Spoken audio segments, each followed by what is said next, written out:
Well, that was embarrassing. So, fun fact, it turns out that whenever you pick a live stream in YouTube and tell it to actually, go live with that stream, it doesn't matter which stream key that OBS is using, it will just blindly stream on top of whatever. And that's why you saw 9 seconds of a Celeste stream that didn't exist. So that's fun. Anyway, for the actual game that we intended to stream tonight, this is Magical Diary Wolf Hall. In other words, a wizard dating sim. That's right, we're playing a wizard dating sim. A game that I chose purely because of the fact that I heard the phrase wizard dating sim. Anyway, let's start our game here. And we're already off to a good start because the first and last name are Gary and Stu. That's right. That's the kind of game we're dealing with here. What in the everlasting hell is this? Says Ghost Lad. Well, I can tell you right now that this is not Celeste. This is a dating sim for wizards. Anyway, Arcturus. Oh, wait, why does it... keyboard controls for... Okay. You know what? I'll just use the mouse. This looks like a Newgrounds dating sim, because it is. And our hairstyle is... Let's see. Which one is the most compatible with mine? I'm gonna go with the rat tail. Your body style options are large or slim. And your hair color can be purple, rainbow, blonde, orange, blue, white. I'm gonna go with black and blue eyes. Unfortunately, there's no option for pentagrams in the eyes. But do you want happy eyes or bedroom eyes? Anyway, you know what? Let's go with the bedroom eyes. And our skin tone options are, well, I'm so lily white that I burn in the sun, so yeah, let's go with that. America. Oh no, this game's already off to a terrible start. It was like walking onto the set of a television series. The houses all standing apart, the wide roads, the sidewalks with their curious squares, as if you could pick them up and set them down again in a new pattern. My parents and I arrived in the country 1 week before school would begin to give me a chance to visit the cities I had read about, and to give them a chance to be sure that this land was not a guns wild battle zone. A week's not much time to explore when most of these states are bigger than our country, but it's not exactly my last chance. I have a whole year here at Iris Academy to learn about the world. My parents sent me to campus in a taxi by myself to be sure that no one at school would see them. Wow, they really embarrassed to be in America. They even remembered to leave me enough dollars for a tip. I hope I did it right. So this is it. Iris Academy, a secret school of magic in the hills of Vermont. It is not the only wizarding school in the States, but students from all over the country live and learn here. Don't you know the real magic schools are all in Florida, in America? Dasawad asks, tax evasion? Perhaps. Somehow it looks less foreign than the rest of the states. I guess maybe witches and wizards aren't so different no matter where you go. I'm meant to be meeting a friend of the family here. Well, friend isn't really the word. Professor Grabiner. Grabiner? Maybe it's Grabiner. There you are. He looks me up and down and doesn't seem impressed. Mr. Emrys, is it? That is what you're choosing to call yourself for the duration. That's right, Arcturus Emrys. I suppose it'll have to do. Come with me, then. I will show you to your room. His name is Hieronymus Grabiner. He's a professor here at Iris Academy, one of those responsible for teaching the freshman classes. Originally British, he still holds an accent that marks him out among the locals. I wonder how long I would have to stay here before I sounded like one of them. Here we are. You will be residing in Wolf Hall, the traditional grouping for young men with an interest in sport and brawling, quite literally a rough house.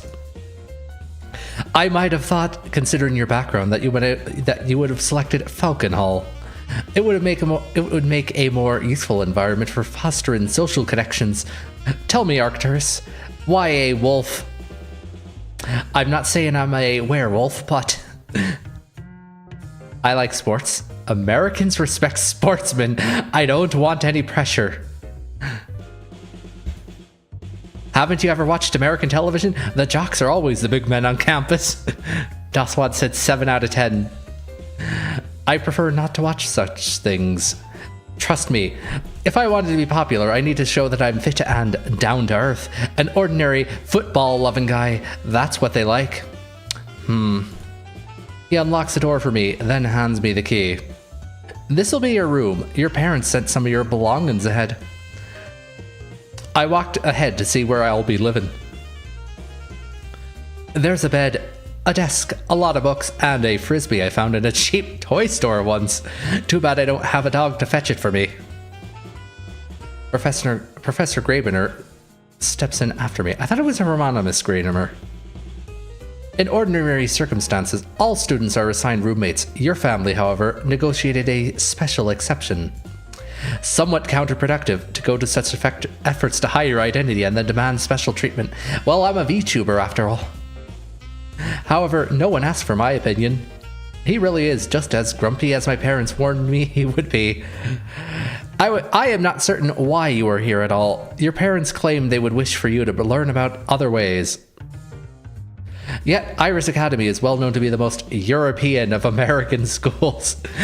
It is true that you would never have been accepted for study at Sacred Smoke, but there are other options. Are you telling me this is my safety school?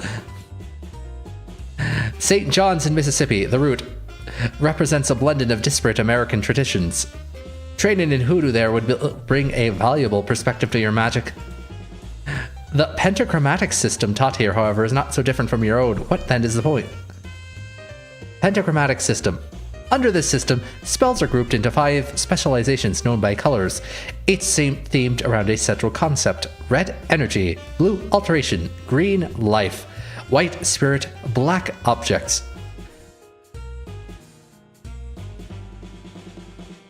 I'll learn better this way. You teach here, or I want an easy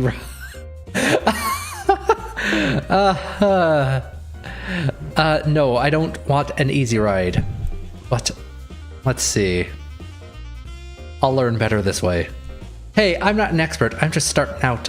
If the way they do things here is too different, it'll just confuse me when I go back home to finish studying, right? This is just a taste of what it's like to be somewhere else.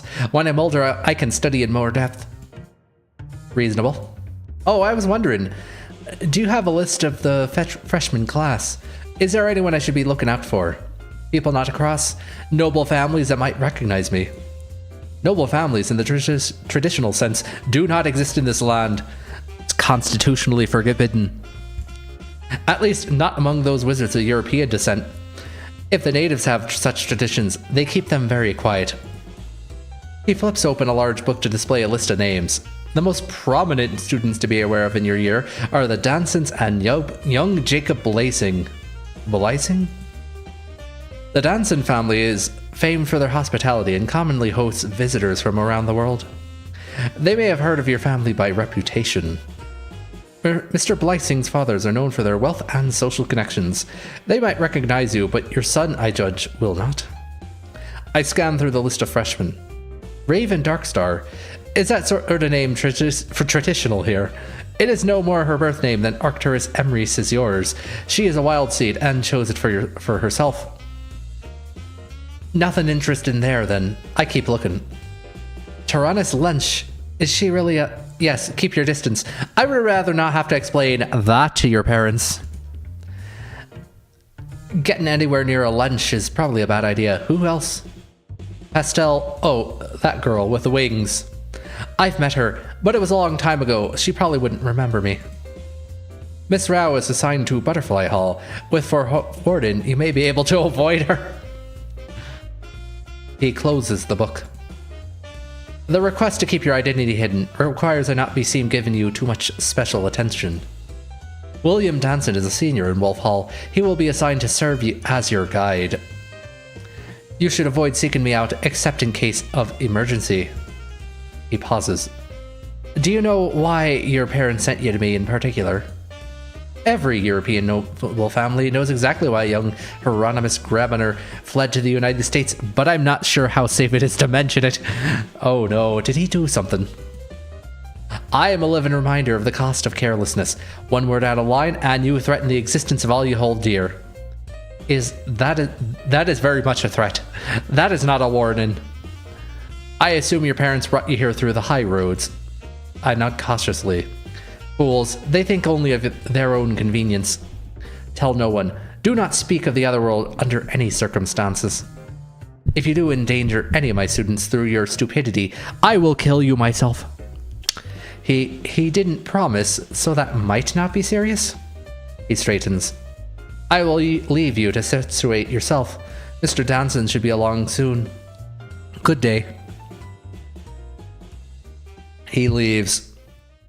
For what feels like the first time in my life, I am all alone. No parents, no servants, no guardian spirits. Just me. I flop back onto the bed, on my own, in America. I hope the hamburgers and cheerleaders show up soon. Late morning Sunday, September 1st. You know what? Let's take a save.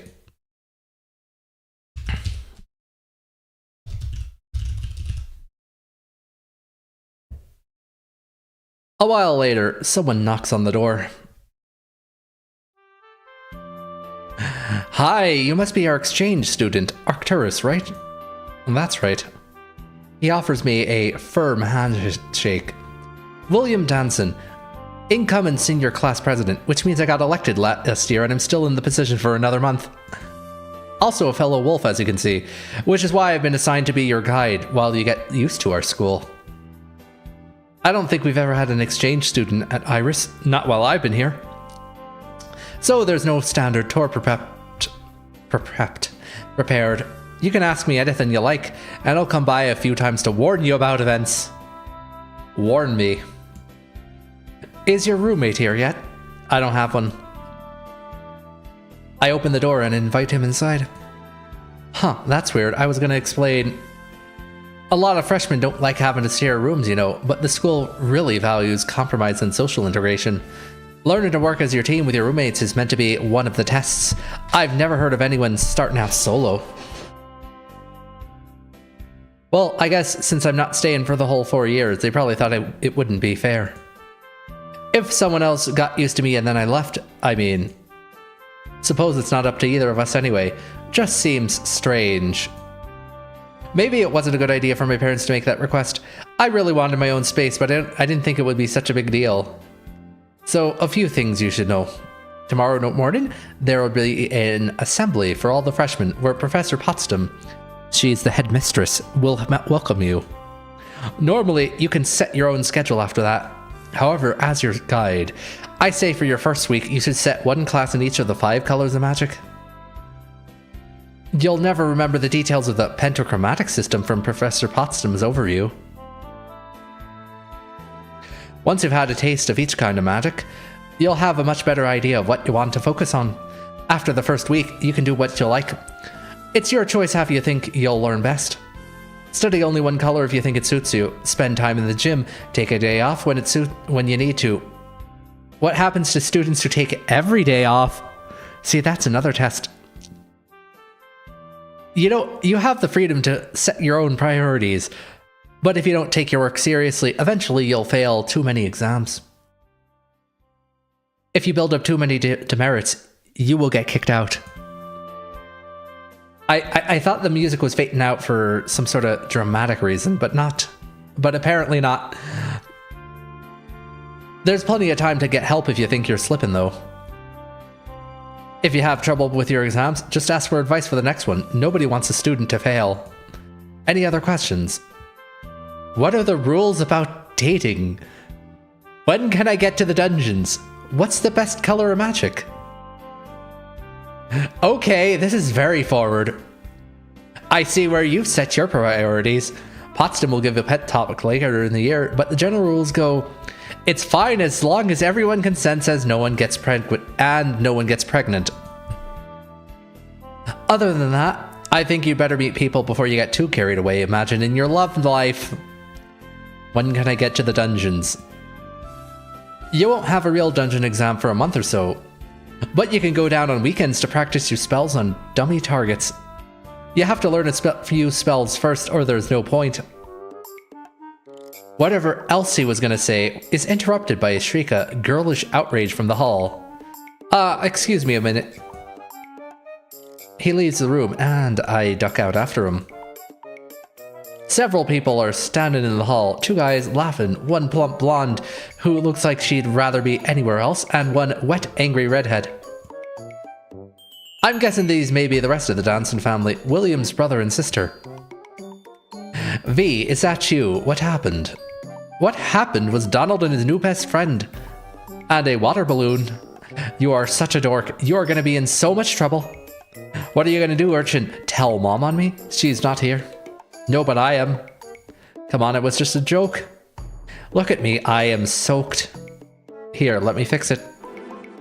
He holds out his hand, and a gust of hot air blows through the corridor, evaporating away the droplets of water that clung to her hair. The other boy with Donald rubs a hand awkwardly through his hair. Sorry, okay? No harm done? Boys. Come on, Ellen, let's get out of here. Huh? Oh, okay. You're coming, right, William? Actually, I'm supposed to be showing Arcturus around.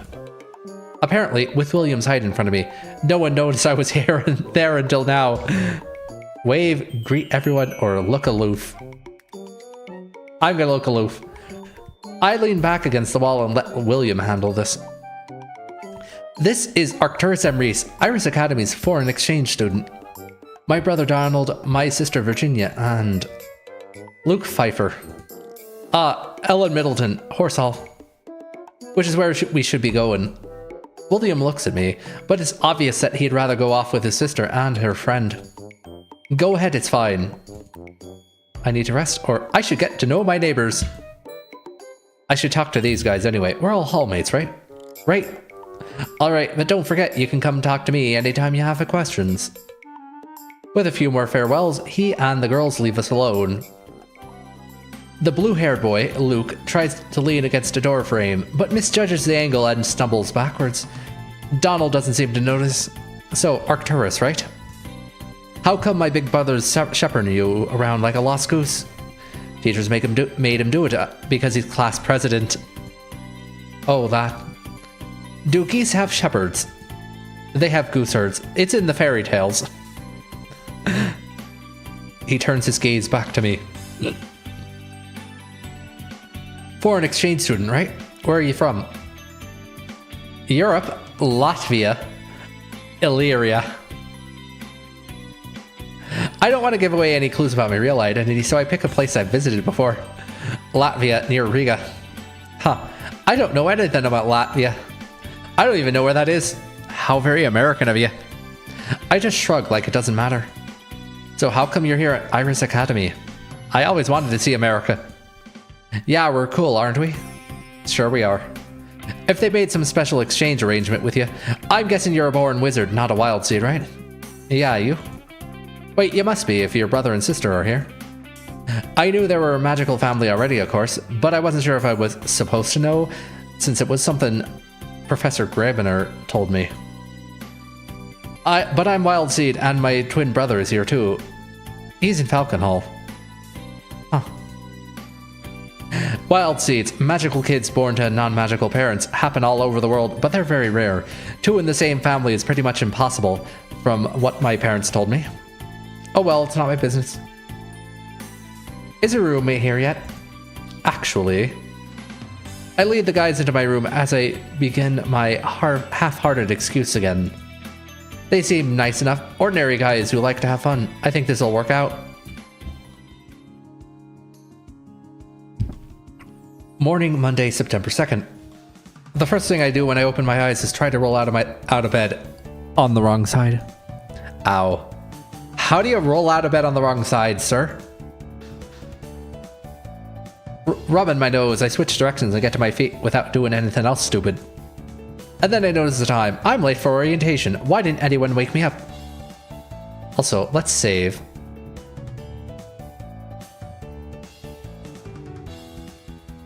By the time I reach the gym, I can tell I'm too late. Laughing strangers push their way past me, already talking about what classes they should attend. Maybe there's a handout to sum up what I missed. Ah, there you are, my little cuckoo. Waiting by the stage is an older witch in a An older witch in a floppy hat with a flower and a bell. This must be the headmistress, Professor Potsdam. Welcome to Iris Academy, Arcturus Emrys. I hope you find everything that you're looking for, including yourself. Please send my regards to your dear parents. Right? Now, we are off to a bit of a late start, aren't we? She presses her hands together and looks at me expectantly. Sorry, I'm fashionably late. No one woke me up. Well, we're not allowed to talk about the fact that we don't have a roommate, so... Being fashionably late allows me to make a more dramatic entrance. Oh, I see. I'm the only audience you hope to notice you? How flattering. She pats me on the shoulder. I'm sure Mr. Danson can fill you in on anything you missed. This orientation is largely to introduce students to the 6 halls. Iris Academy groups students into 6 halls by gender and personality, with the intent of helping students make friends by being near people who are similar to them. Horses and wolves tend to be brave, outgoing, and athletic. Butterflies and falcons tend to be sociable, charming, and diplomatic. Snakes and toads tend to be mysterious, introverted, and eccentric. Of course, individuals vary, and no hall is better than any other. For the record, you know how this game is called Wolf Hall? Yeah, there's an older version of this game called Horse Hall with a female protagonist. Which of course means that these are... Butterfly Hall would be the female equivalent to Falcon Hall's male hall. And so on and so forth. And the overall theory of pentachromatic magic, which we've already looked at. Now, you've better hurry up and plan your schedule for the week before all the seats are taken. Different sections run at different times, but you're only allowed to attend 1 class session per day. That way, you will have time to review and reflect on all that you have learned. There is no sense in rushing, and even less sense in wasting your time. Think about what you have wished to accomplish. You can have a great many things, if you put your mind to it, but not all at once. It sounds wise, but I'm not sure it means anything. Go on then, open up your diary and begin penciling in your schedule. With that, she leads me to it. Alright then, I guess it's up to me to choose my activities for the week. William said I should start by taking 1 class in each color of magic. That's probably a good idea, especially since I missed the orientation. Right now, I don't know which color is which.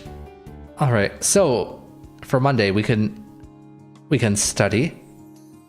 We can go to the gym, take a class in each of the 5 different colors of magic, or sleep.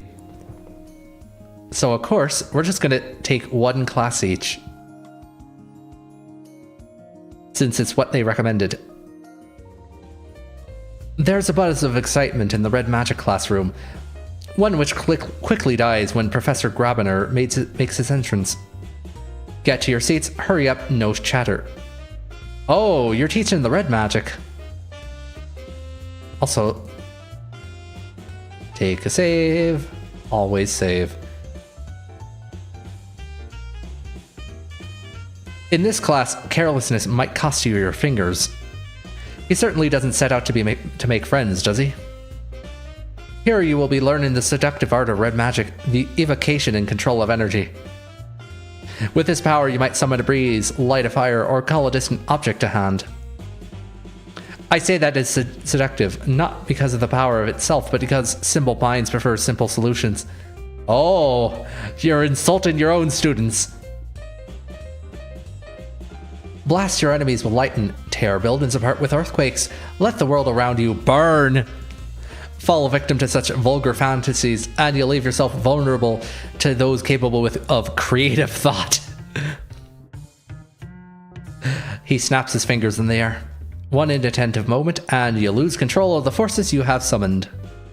After that, you will only be remembered as an unpleasant stain on the walls. Remember, power can in itself be a weakness. Do not confuse power and control. With focus and control, the tiniest power can change the course of history. A gentle touch might tip the scales, warn an ally, pick a lock, or stop a heart. Sir. The professor pauses, scowling along the length of his nose. No, Mr. Lynch, red magic will not allow you to apply force inside an object or a creature. For that, you need a different magic. So that's Tyrannus Lunch. Not only is he a lunch, he's a creepy lunch. I suppose that's what Toad Hall is for. Oh, it doesn't have a separate entry for Toad Hall. Well, what do I need then? Oh, nothing that you will learn here. And if you interrupt me again, you will be spending this weekend in detention, wondering. The force of his glare melts any desire to comment. Now for your lessons. Red Magic class. Success! Gain 2 red magic skill, 2 stress. Oh yeah, that's right. That's why you have the option to schedule sleeping. Because of this. Your first attempts at raising force will do little more than move the air around you. You find this disappointing, don't you? What use, you think, is moving air? How can that destroy your enemies? Simple minds. A strong wind could disperse poisonous gases, or move them to a new target. Carry your scent away from an enemy, or erase your tracks in the dust. A simple breeze carrying dust can reveal hidden shapes and exits as it moves. If you cannot master its use, you have no business tampering with greater powers. Now concentrate and make the air move around you. And we've learned the breeze spell. Moves air around the caster's current square, creating a gentle breeze. And Monday afternoon, we go for a walk to stretch our legs. Iris Academy does have a nice campus. The colors of the flowers shimmer gently in the night. I see an older girl in horse hall robes, crouching down next to one of the little hedge sections. She looks like she's talking to the plants. I don't know, maybe she is talking to them. It sounds like something Professor Potsdam might encourage. Paths lead away from the main quad into more secluded areas. There are some nice benches here, in the shade of the trees. A nice place to sit and think while getting some fresh air. Beyond the trees, I could see some open grassy areas. People could play football out there, or at least throw a frisbee. As I'm walking along, something falls past my face. Not close enough to hit me, but what was that? I look down. There's a single shoe lying on the ground. Did someone throw it at me? I look up. Over my head, a pair of black stocking-clad legs are wrapped around a tree branch. Only one foot still has its shoe, and above those legs is a girl in snake hall robes. Hello there. ... Did she not hear me? Try louder. Try other languages. Try waving. Chungjata, bonjour, hola, zveki, xiao, ni hao, konnichiwa. Never mind, she probably got it the first time. Is everything okay up there? We're not really establishing any communication. I bend down and pick up her dropped shoe. Do you want your shoe back? You have to give me a sign, or I'll leave it here and go. Do you want me to give you your shoe? She stares at me for a moment. Biting her lip, she nods vigorously twice and holds out her hand. So, do we throw the shoe or climb the tree? I think we should climb the tree. I'll be right up. Exclamation point. That's right. She can speak in more than one form of punctuation. I wrap my legs around the trunk and begin to climb. I've been doing this since I was a kid. It's easy. I'm a pretty good judge of trees. And because of that, I don't think climbing onto the same branch she's sitting on is a great idea. Instead, I get up to her level and hold out my hand with a shoe in it. After a moment, she scoots closer and snags the shoe from my grip. She still doesn't say anything or make any move to put her shoe on, so I shrug and climb back down. No point in harassing her if she wants to be left alone. Thanks. She speaks so quietly I almost didn't hear it, so she can talk after all. So I'll see you around sometime. She looks at me, then shrugs with just one shoulder, the key on her ear swaying. Oh, I didn't even notice that little detail. Okay then. Snake Hall girls are weird.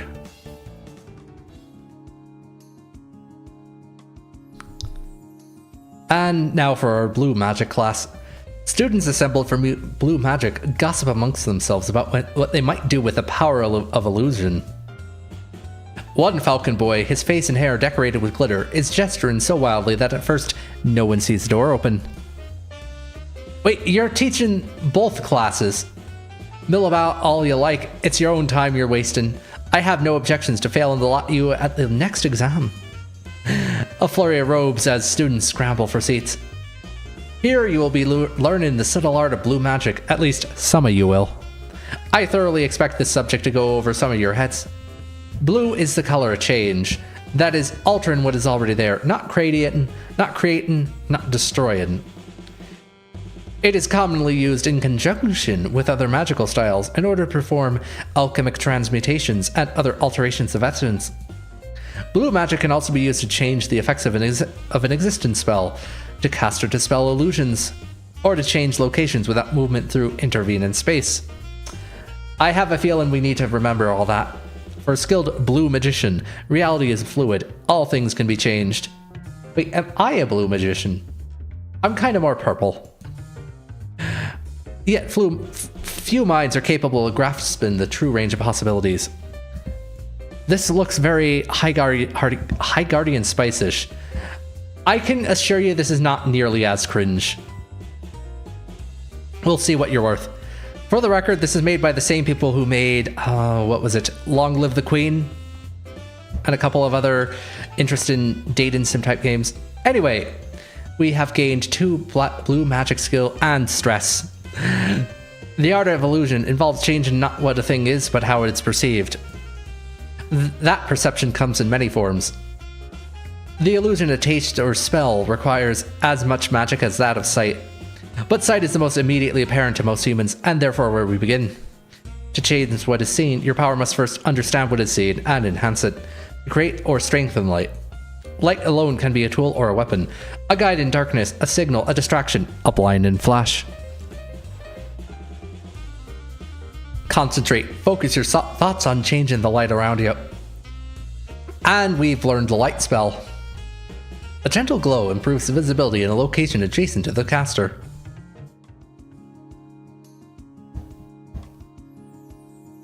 And green magic class now. I intended to be early to my green magic class, but somehow Professor Potsdam was already there when I arrived. Hello, little seedling. Please take a seat. She greets the rest of the arrivals with equal enthusiasm. Today, you're going to learn about green magic, the magical life.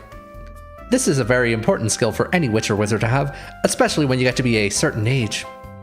Your body is a garden to be cared for. With proper tending, it could last you for centuries. Slowly, carefully, you must encourage your subjects to grow in the direction you prefer.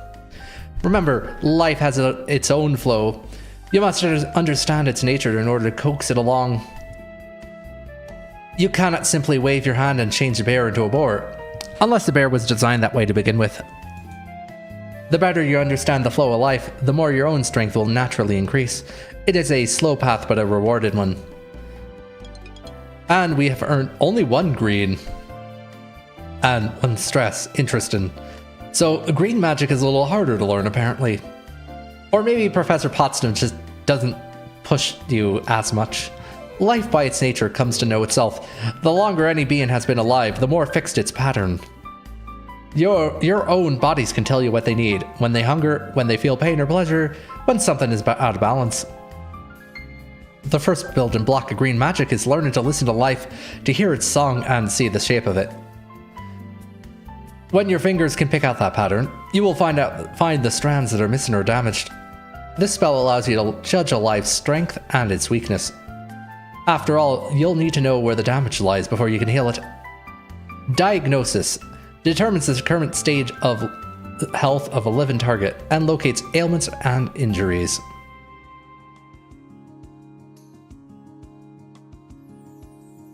And for the Black Magic class, when I arrive at the classroom from Black Magic, I notice that a lot of the students look pretty nervous. The rest look almost too excited.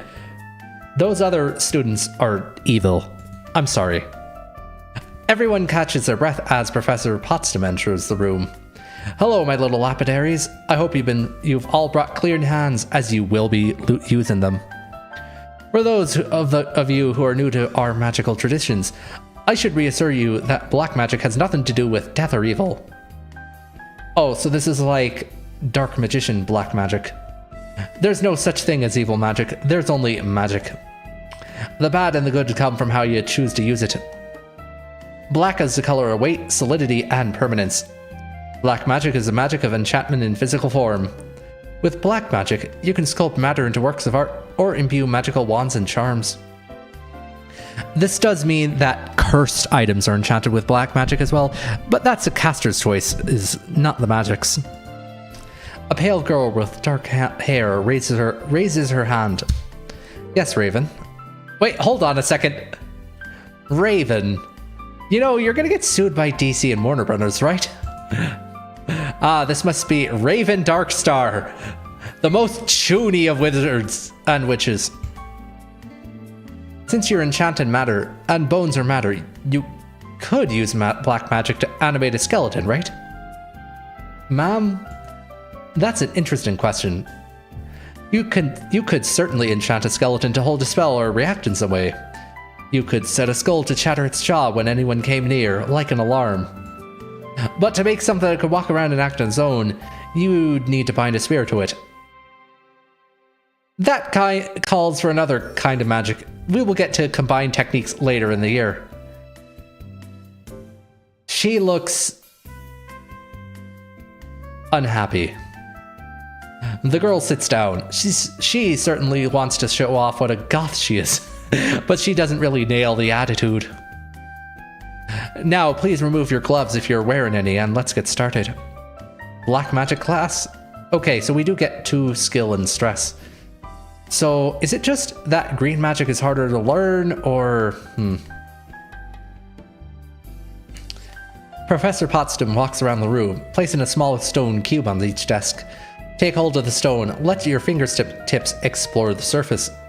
What you feel with touch is not important. You must identify that touch in order to move beyond it to the true pattern. An object only knows itself in part. The longer it has held a form, the more that form is fixed within it. I have a feeling this is gonna intersect with blue magic. Let your mind go to the object and feel its pattern, both where it is strong and where it is weak. When you understand the whole of the pattern, you will know any secrets hidden within. There's a little bead of gold at the center of this cube. Inspection. Detects weak points and hidden details within one target object.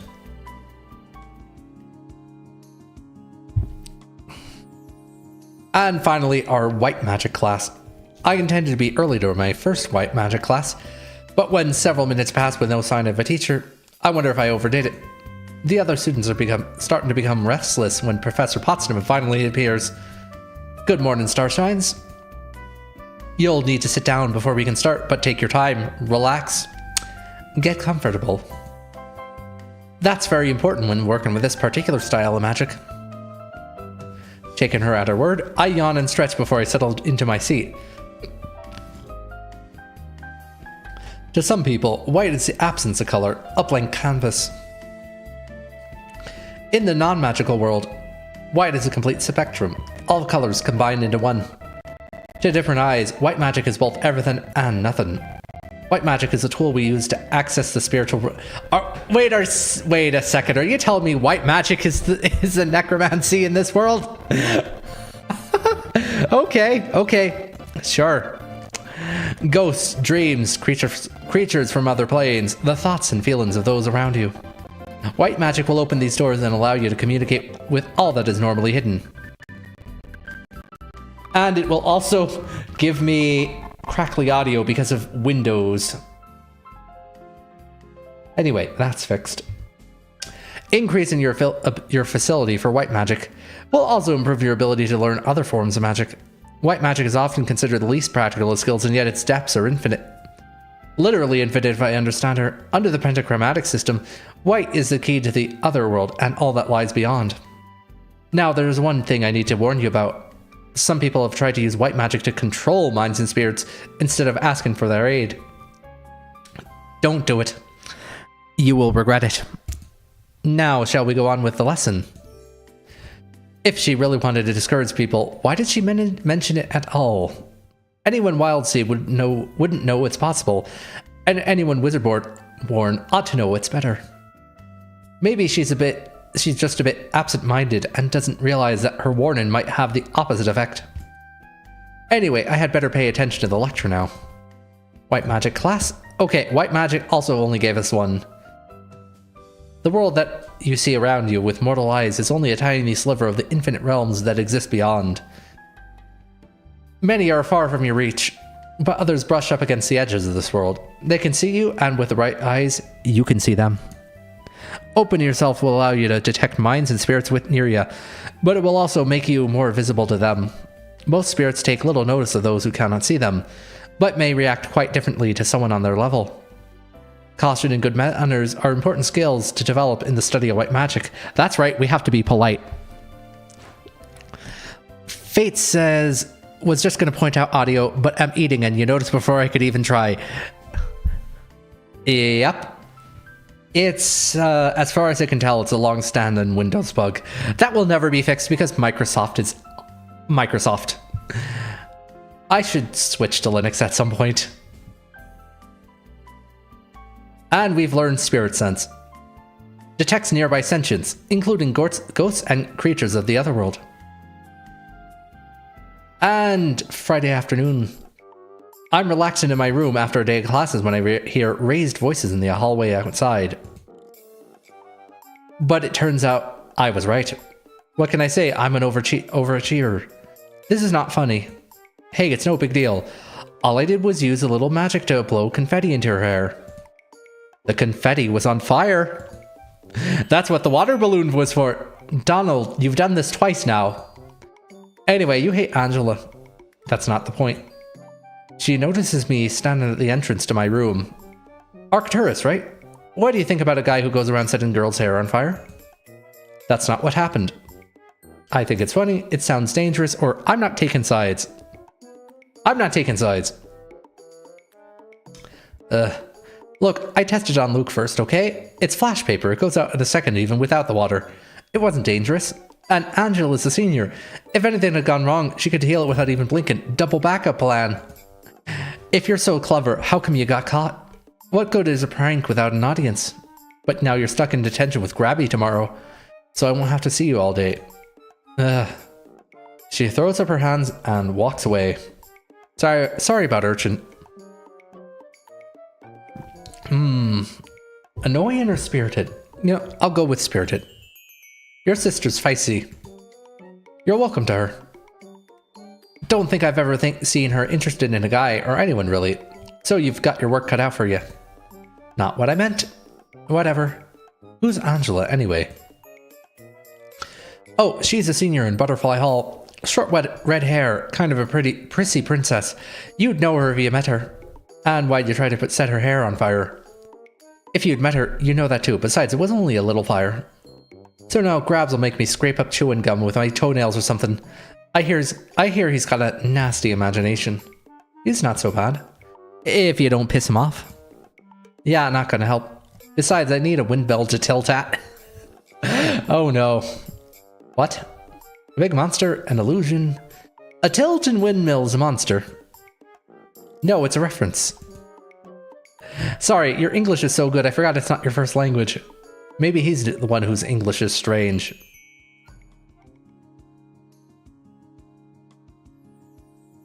Alright, now it's Saturday.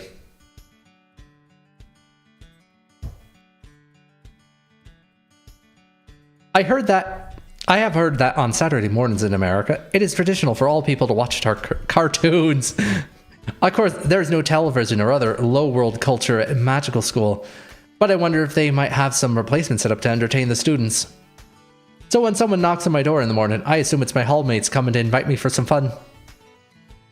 Hi. Hello, are you looking for someone? I'm looking for you. You are Arcturus Emrys, the foreign exchange student, aren't you? Yes. I'm so glad you're here. Our communities can become so insulated. It's so important to learn other viewpoints. I'm Minnie Cochran. I'm in Butterfly Hall. I wanted to stop by and offer you any help I could. I can take you all around campus, tell you about our customs. Are you from the student council too? Well, not yet. Wait, what do you mean too? Because I already have I hear the footsteps of someone else walking into our hall. Oh good, you're up. Good morning. Making new friends? I'm not sure. I thought someone had sent her to be your replacement. Sent me? I'm not giving up my post that quickly. Minnie looks back and forth between us. I'm sorry, I didn't realize you'd been assigned as an official guide. I was just trying to help. Hey, I'm sure he appreciates it. There will be times when it's more convenient for him to talk to someone in his own class. So this butterfly girl is a freshman too. Well, if you two have business, I'll get out of your way. But please, feel free to talk to me if you need help with anything. Everyone's so helpful around here. With the professors and William and now Minnie, all the goodwill is almost exhausted. Maybe it's the American way. Bye for now. She waves and walks away. Nice girl. She's very outgoing. She came up with a whole plan to help me when I had never even met her. Oh, hello. Effect tabs like this show when the dialogue is being affected by choices you made in the past. These choices shape your character's personality and experiences. Oh no. I was supposed to roleplay. Was she up to something, trying to investigate me, or just a nice girl who wants to help? If you hadn't stopped her, she would have dragged me around all day. There are worse things. William smiles and gives his head a little shake. Anyway, I need to give you a little bit of information about Saturday activities. I can't stay long. I have a lot to get done this weekend, but that part I'll tell you about on Monday. Okay. So, there are two major things you can do on the weekends that you can't during the rest of the week. First, there are shuttle vans to take students to the local mall. It's not very big, but it's a change of pace. People like to go there to socialize and hang out. The space is shared with the locals, but there are spells set up to keep them from noticing anything unusable about the Iris Academy kids. Always gotta keep up that masquerade. Don't push your luck though, even if there's no real damage. If you cause trouble, you'll definitely end up in detention. No showing off magic in public, well that's just common sense. There's also a shop for enchanted items, things that will boost your mana or your attunement to different colors, and so on. Useful things. If you buy a charm, it will help you learn spells faster. Oh, and speaking of which, a $5 bill. Wait, hold on, I already have $5. Oh, weekly allowance. And you're using American money. $5 a week won't get you very far though, so save up if you want more options. A lot of students have no experience of handling money. Speaking of which, do you know what all the coins are? I can figure it out. They all have their values written on them. It's not that hard. Though it would help if the bigger coins were always worth more. Dimes don't make sense. What's the other major thing to do on the weekends? Practice. On weekends, there are simple training dungeons available. No real threats or puzzles, but you can walk around and practice spells in the field. There's a field in the dungeon. Not usually. In a real-world environment instead of the classroom, so you can see how your spells will work in an actual exam. Now, like I said, I do have a lot to organize this weekend, so I should be going. You can take the day to review on your own, or I can show you the way to the dungeons, or if you'd rather go to the mall, Donald he's got detention. Oh. I'm sure I can find my way. What do I want to do with my Saturday? Study mall dungeons. I say, let's go to the mall. Okay, if you don't find anyone going that way themselves, you should see the vans out front. They're not hard to spot. I may not see you tomorrow, so be prepared for me to wake you up early on Monday morning. What happens on Monday? You'll find out. He's winking. Students line up outside the school, waiting for a free seat in one of the shuttle vans that are traveling to and from the mall. Everyone is still in uniform. William said that spells in the mall would prevent the locals from being too curious.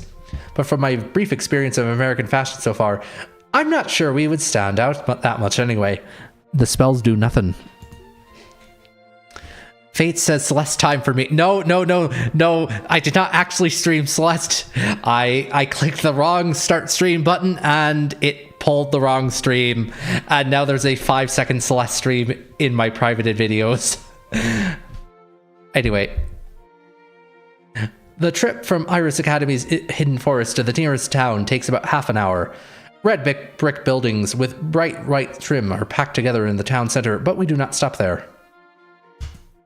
We continue through the town and out the other side, finally being released into a large parking lot.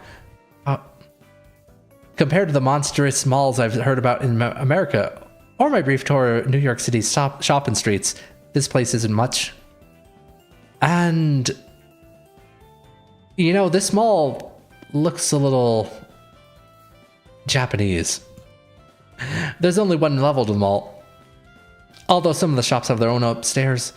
The most interesting feature on the guide is the indoor ice arena, but it's apparently fully booked on Saturdays for ice hockey practice. If Iris Academy does school trips to the mall, could they also do trips to a hockey game?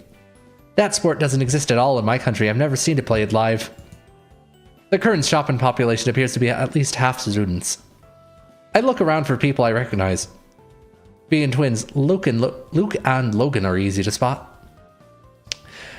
Fate says, no, I'm saying I will play. Oh, I see. Hey, Arcturus. Logan nods to me.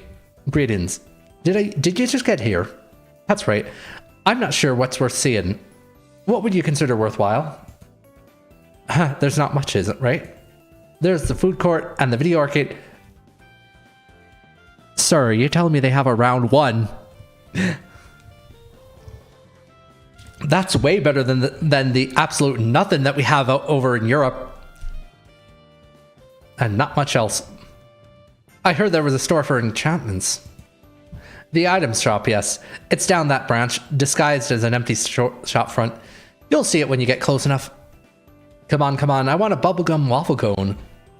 You'll get it all over your face. That's the fun part. What do I want to do at the mall? So we can go to the food court, go window shopping, buy magical items that I actually need, or play Sound Voltex. Let's... I'm going to assume we can only pick one at a time, so... I guess the magic shop. This branch of the mall looks like a dead end. There's only one shop front, and it's blacked out with a coming soon sign on the door.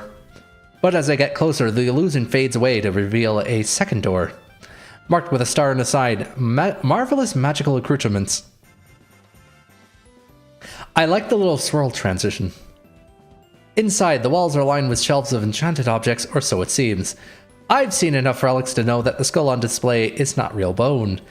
Can't think why anyone would enchant a fake skull. The proprietor, seeing my uniform, waves me over to the displays intended for Iris Academy students. There are 2 sets, one for practical enchantments that aid with schoolwork, and one for long-lasting glamours to enchant appearance.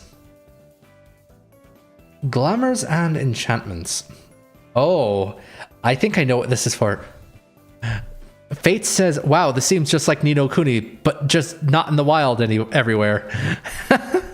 Yeah. Oh, that gives me an idea. I probably would never do this, but it'd be really funny if I had like a stream which was like every time I have to go to Motorville and Ni no Kuni, I play Magical Diary for a week. And then I play Ni no Kuni again. That would get old fast. Anyway, let's go shopping for glamours. We can buy dark glasses, pointed ears, feathered wings, bat wings, or fairy wings? I think the dark glasses will be lore accurate. For $5, some people think they look cool. Others use them to hide behind. Cost $5. To gain the effects of your new item, you must equip it. You can access the equipment screen to change your item selections at the end of each week. And the enchantments are...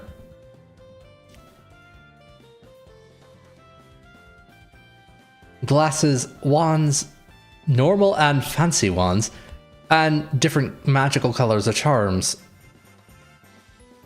Wait, hold on. What does the regular glasses do? Enhances eyesight and ability to focus. Oh, I should have looked at all the options. Every time you buy something in Magical Diary, you do a room in farewell. Oh, that is evil of fates. The normal wand is $25. The fancy wand is $50. I finished my shopping and joined my fellow students to return to Iris Academy. And then that evening, when Donald returns to Wolf Hall, he does it with fanfare. Or at least with percussion. He drums his heels on the floor and spins in place like a tap dancer. You survived detention, huh? It was nothing. Seriously, I was expecting a lot worse from Grabs. He only made me write a paper. I told you, he's not so bad. Homework can still be torture. Nah, he's probably just warming up. Wasn't ready for me. Not a lot of people manage to get detention in their first week of school, you know. So are you famous now? Infamous? Not yet. I mean, the great Williker once filled the entire cafeteria with a lake of cheese. That's infamous. Maybe if I can manage to get detention every single weekend. Sir, you're going to get expelled. But with that many demerits, you get kicked out? Demerits? You know, what the teachers give you when you screw up. Arcturus never makes mistakes. Merits and demerits. If you do something good, over the odds, the teachers give you merits. Like it's a status thing. We have 0 merits. And if you're a naughty boy, they put demerits on your record. Get 50 demerits and you'll be expelled. I would probably get sent home to my parents then. How embarrassing. What a bad end to you. Dasawad says tax evasion again. Sir, do you have something with the American Internal Revenue Service? But they don't always give you demerits with detention. Sometimes it's one or the other. No problem then. Anyway, if I kiss up to the teachers and get demerits, it'll balance out. Makes a game out of it, you know? It'll be legend. I know. It sounds like too much worse. If you want to make an impression on people, you have to put some effort into it. What do you think, Arcturus? Will it get you a date? Is this your plan to show off for all the girls in school? Nah, you've seen Urchin. Girls don't appreciate a good prank. Why do I have a feeling there's a romantic interest in the game that specifically counters that? Probably depends on the girl. So, more into impressing the guys then. The IRS will never fight me in Czechoslovakia. Sir, it's not Czechoslovakia anymore. It's Czechia and Slovakia. They kind of split up in the 90s. Are you? We'll see who can keep up with me. I'm not committing either way. Getting a date's not the point, though. It's more about challenging myself. Maybe I'll come up with a better plan later. I don't know. It's early days yet. Right, this has only been our first week after all.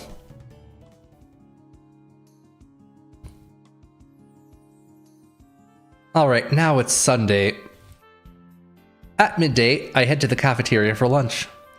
I carry my tray of food onto an unoccupied table end, but just as I start to sit down, someone else sets a tray across from me. Oh. I'm sorry, I'll sit somewhere else.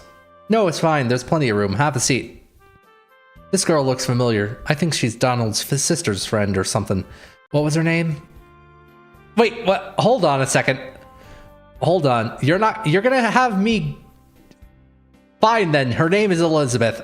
Elizabeth, right? Ellen. Oh, sorry. No, it's fine. We only met for a second. I wouldn't expect you to remember. You're Arcturus. You got it. Well, there's only one student from Europe here that I know of. You should sit down and eat your lunch. You too. Right? I think I'm making her nervous, but I'm not sure why. I haven't done anything. Maybe she's naturally timid. Seems weird for a horse hall girl, though. Speaking of horse hall, so what sports do you play? Huh? I guess she wasn't expecting me to talk to her. Before I can apologize for interrupting her meal again, she beams at me. I like softball and volleyball. What's softball? It's like baseball, but the ball is soft? Not really, but it's bigger and softer than regular baseballs, and it doesn't go as fast. What about you? My favorite sport? Football, basketball, or volleyball? Oh, what sports balls should we pick? I say, let's pick the one with massive head injuries. I'm all about football. Oh. I have no idea what to talk to this girl about. Maybe I should just eat my lunch and stop trying to be friendly. Hey, Ellen. Donald's sister slides in next to the other girl. I was just talking to Pastel and she was saying how most of the wild seeds in this year's class are girls again. Apparently it's been happening this way for a while. I don't know. So you see, you're part of the hot new trend. Yeah. Are you gonna eat those? Without waiting for an answer, she starts stealing chips off her friend's plate. Hey. It's fine. I wasn't hungry. She never finishes her lunch. Don't talk with your mouth full.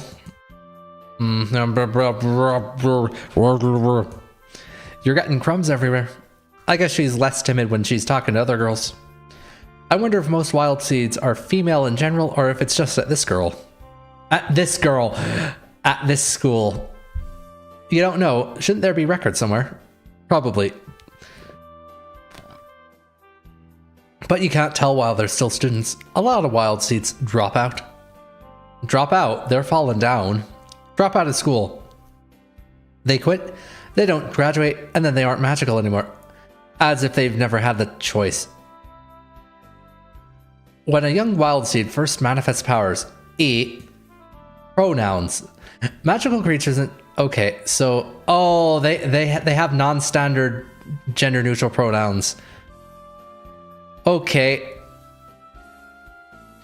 Oh. A is a wizard. I cast a spell at him. I borrowed Airbook. That wand is ours. A is very proud of himself. Fun. Okay. A is contacted by the larger wizarding community and offered the choice to either join Magical Society with all the rights and responsibilities involved, or to have air powers sealed and forget that they ever existed. Those who accept the choice also have their powers sealed, but only temporarily until they are either accepted for training at a school of magic or violate their oath of loyalty and lose their magic forever. A wild seed who chooses not to be magical has their power and memories taken away so that can't betray the existence of magic to anyone. Wait, I just read that. You don't need to explain it twice. I can't understand how anyone would choose to give up on magic. Lots of reasons. They get homesick, they miss TV, they don't like our rules, or they screw up in class too much and flunk out. Ellen will never have that problem. She's a huge nerd. She didn't even want to go to the mall yesterday. She wanted to stay home and study. Can you believe it? I just shrug. It doesn't matter to me. So Ellen sounds like she wants a partner that's also smart, if you know what I mean. You ought to pay more attention to your schoolwork.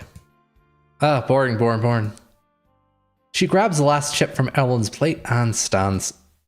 I'm gonna go for a walk. See ya. Ellen sighs quietly as Virginia exits. Sorry. What are you sorry for? Nothing, I guess. Have a good day. She takes her tray and exits.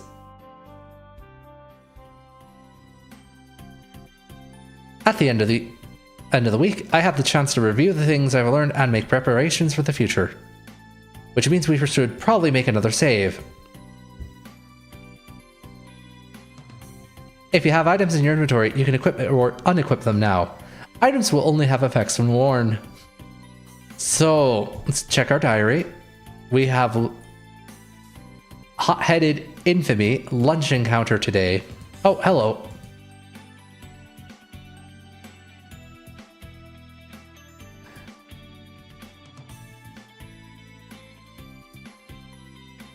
Oh, that's the other character scenes, I see. And those are the spells I've learned. The false name that I'm using at Iris Academy to hide my true identity. People generally think that I'm flirty. Oh no, I'm a VTuber in the game as well.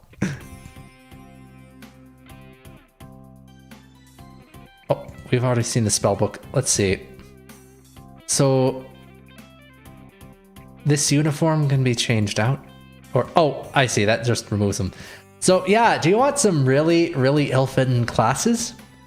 Sure thing.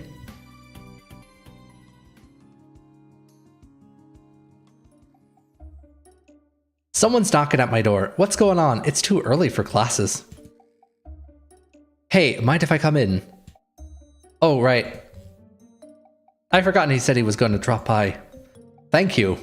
In a little while, before classes start for the week, there's going to be an assembly for all the freshmen and the seniors, not like last week. Not like I would know, since I missed last week's assembly. This will be the beginning of freshman initiation. Initiation. Wizards in the States get citizenship when they've only just started school. Oh... No, it's not nothing like that. This isn't a ceremony about legal status, it's about shared experience. Wizards tend to be individualistic, but it's dangerous for society if people with too much power do all their own thing. Imagine if all the students tried to set themselves up as evil overlords. So, a lot of Iris Academy traditions are designed to encourage a sense of society and working together. Like sharing rooms. Don't get sidetracked.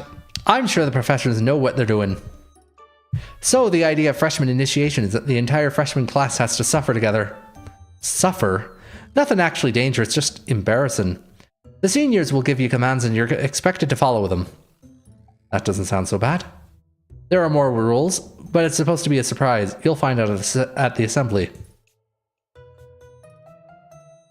One thing though, every freshman is assigned to be the, quote, property of a particular senior. To serve them in exchange for protection. Now this is starting to sound strange. Since these aren't your customs, I've been asked to be your senior. To be sure nothing goes wrong and you have a good time. This sounds dangerous.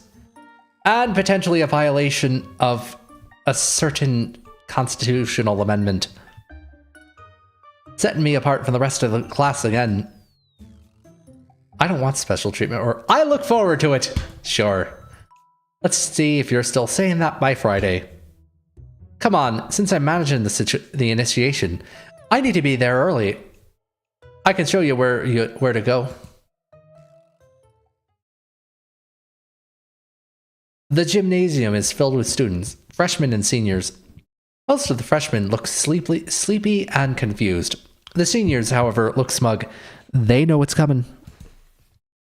The room falls silent as William steps up to the podium. Good morning, everyone. My name is William Danson, and I am your incoming senior class president. But for the next week, half of you will be calling me Sir William. Welcome to freshman initiation. Now the rest begin to realize what they're in for. I see Luke look nervously at Donald, who just grins and waves him off like there's nothing to worry about. Before we start, I am required to give you some safety information. Oh no.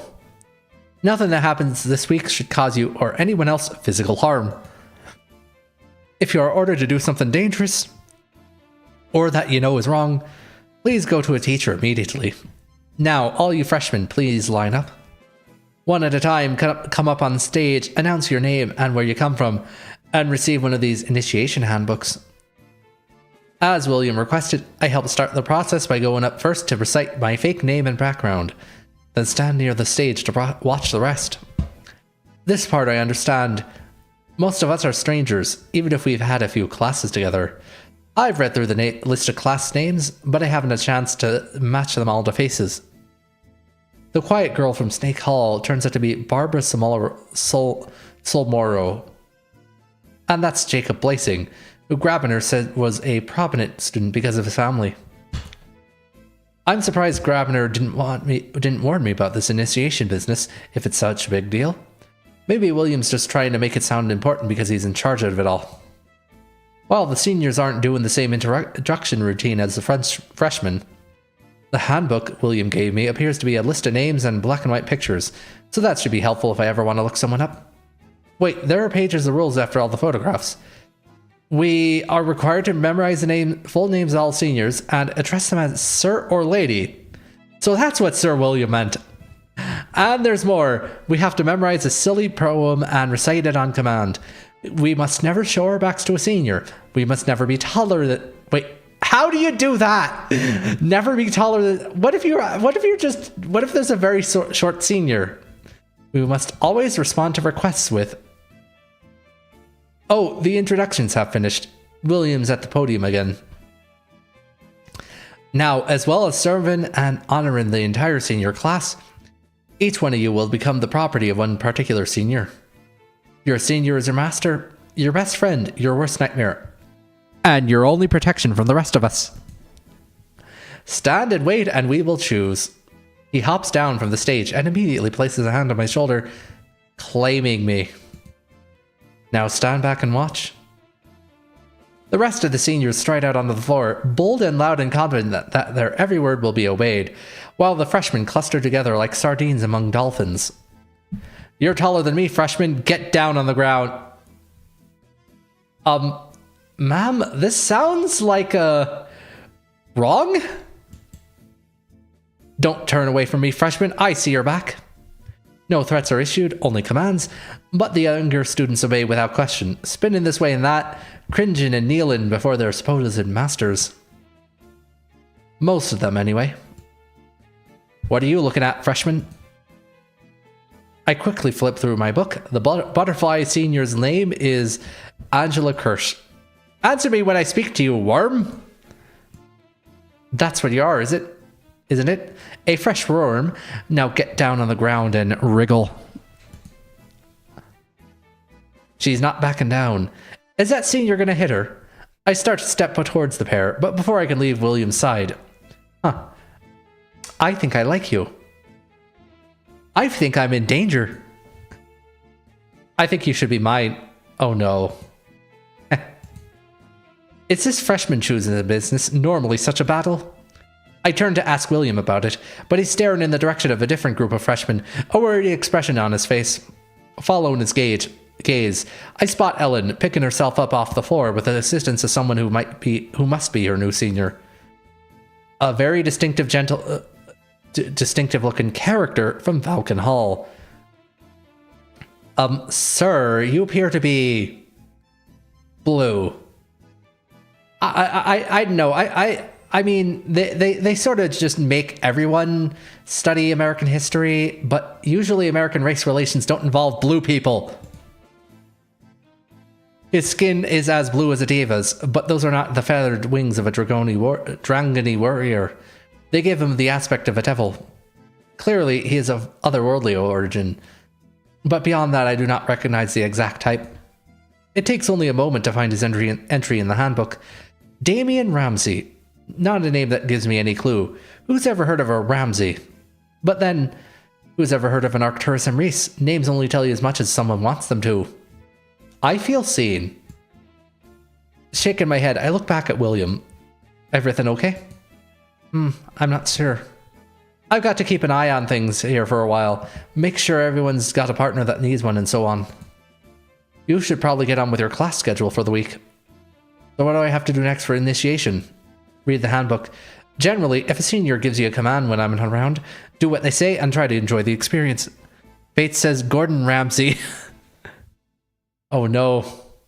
He's gonna put your head between two slices of bread and call you a wizard sandwich.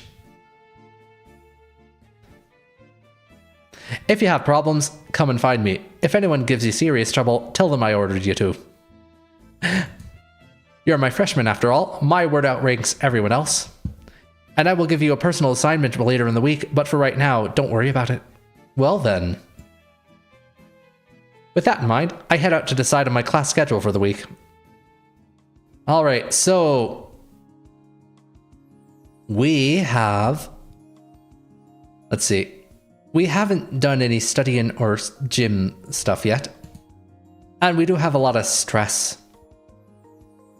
And then after that, I suppose, red and blue. So yeah, there's always 3 things that you can't do in a week. Studying. So we gain 1 smart and 2 stress. Okay, so studying isn't exactly the best. In the hallway, I find Luke and his brother standing back to back as an amused senior watches them. Blaze especially, according to the handbook. In a black and white picture, she didn't stand out so much, but up close, she has stone-colored skin and little horns that poke up like rabbit ears. Now rotate. The twins shuffle around in a half circle, keeping their backs pressed against each other so that they are never visible. That is so cute. I could have watched this all day. Spin! Around they go again. With Logan to guide him, Luke manages not to trip over his own feet like he usually does. At this point, she notices me standing there. Oh, another one. Tell me, what's my name, freshman? Lady Blaze? Right. Glad I don't have to actually remember that. I intentionally forget them. She looks down at herself and laughs. Oops, I forgot. Never mind. I feel like I missed a joke somewhere. Was it supposed to be a trick question? Boys, I'll pick you up later. Don't forget. I'm with you in the dark. She winks and departs. What was that all about? That was our senior. But both of yours. She said something about 2 for the price of 1.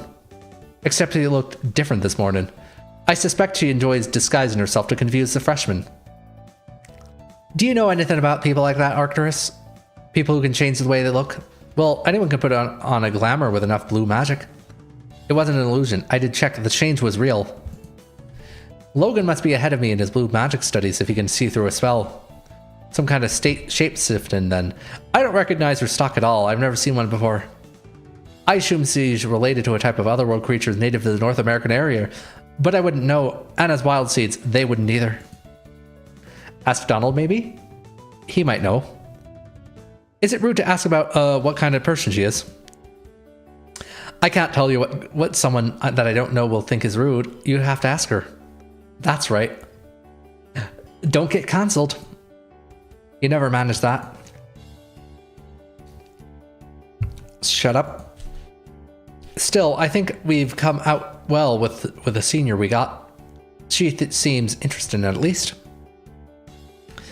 You're with Donald's brother, right? Yeah, but I haven't really seen him since this started. I think he's pretty busy. At least it's not making me spin around in the hall. What do you think about this initiation business? I'd rather be given the orders. That would be more fun. And I have 30. Logan nods. I need to start practicing that poem or I'm never going to remember. Right, I should probably look over that handbook more carefully myself. I'll see you later.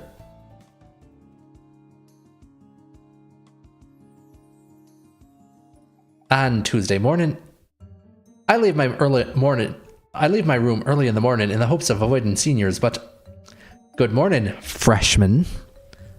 Good morning, Lady Angela. Something's telling me she doesn't want me to say her name correctly. You mean, good morning, Lady Angela. Didn't William teach you any manners? No, Lady Angela. Or, yes, Lady Angela. So you say our president isn't capable of carrying out even the simplest of duties? I'll be sure to tell him you said that. Ugh. She looks at me for a moment, then slowly lifts her arm and opens her hand, dropping a pencil onto the floor. Pick that up for me, freshman. Bend over to get it, kneel down to get it, or refuse. Standing up to her worked for the snake girl. Let's see if it works for me too. I fold my arms and stare silently at her. I'm not showing her my back, but I'm not backing down. Poor William, he was always weak. She wiggles her fingers up slightly, and the pencil flies back up to her hand.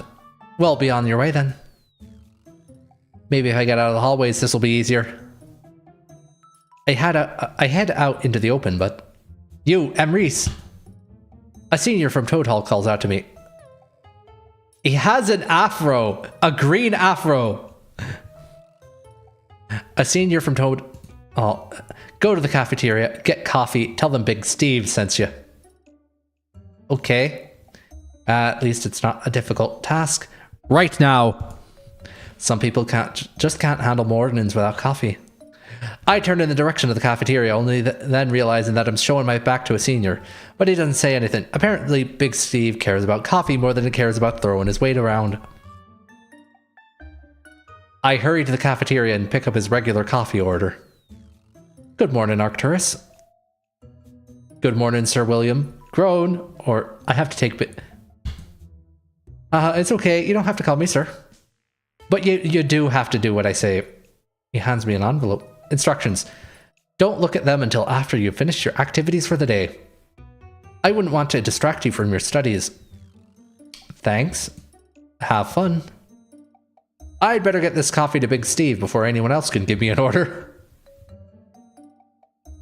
And at the gym, I'm not sure what to expect when I show up for my first gym class. Students waiting in lines to be assigned to teams, a physical fitness examination. But when I do arrive, I find no sign of a class at all. A handful of students mill about the open space, some of whom I recognize, some of that I don't. They must be from all 4 years. One horse girl is jogging around the outer edge of the room. Another has a basketball and is casually shooting hoops. There's a plastic crate near the door containing large red rubber balls. I suppose they're free for anyone to use. I pick up a ball and bounce it against the floor to get a feel for it. It rebounds more strongly than I expected. Nothing magical about that, just design. What should I do with my time? Well, hello there. An adult woman wearing a feathered cape calls out to me as she enters the gym. Oh, hello, you have a unique character design. You must be our visitor from Europe. She extends a hand for me to shake. Her fingers are clawed. That's right, I'm Arcturus Emrys. You're a stock of owl wizards most commonly found in Mexico or the southern states. Southwestern states. At night, they can shape-shift into the form of birds. By custom, male lechuza are also referred to as owl witches rather than wizards. You're a lechuza, am I right? You did your homework. I'm Professor Van Brun, intermediate green and red when I'm not in the gym. Emrys, you say? You look a bit like... I try not to tense up. Unlike Potsdam and Grabiner, this woman shouldn't really know who I really am. Oh, it's nothing. You just reminded me of someone. I meet a lot of people. I was with a band, you know. A band of what? She smacks me on the arm in a companionable manner. Welcome to Iris Academy. Help yourself to the equipment. There's more in the office outside if you need whiffles or hoops or ropes. Just put them back when you're done. What's a whiffle? If anyone gets injured and can't heal themselves, check the office. There's a bell to call me if I'm not around. So do what you like. Exercise, get fit, have fun. You don't lead classes or train people? She looks athletic. Is that how they do it in your country? Well, we like being independent here. You can look after yourself. It builds character. Go on, get out there and play with the other kids. She walks off. I guess I'm on my own. Exercising. Success, gain 2 strength, 2 stress. After my day's activities, I pull out the envelope William gave me this morning, and I open it. When I read the paper inside, I sigh. It's not just one instruction, it's a whole list of them.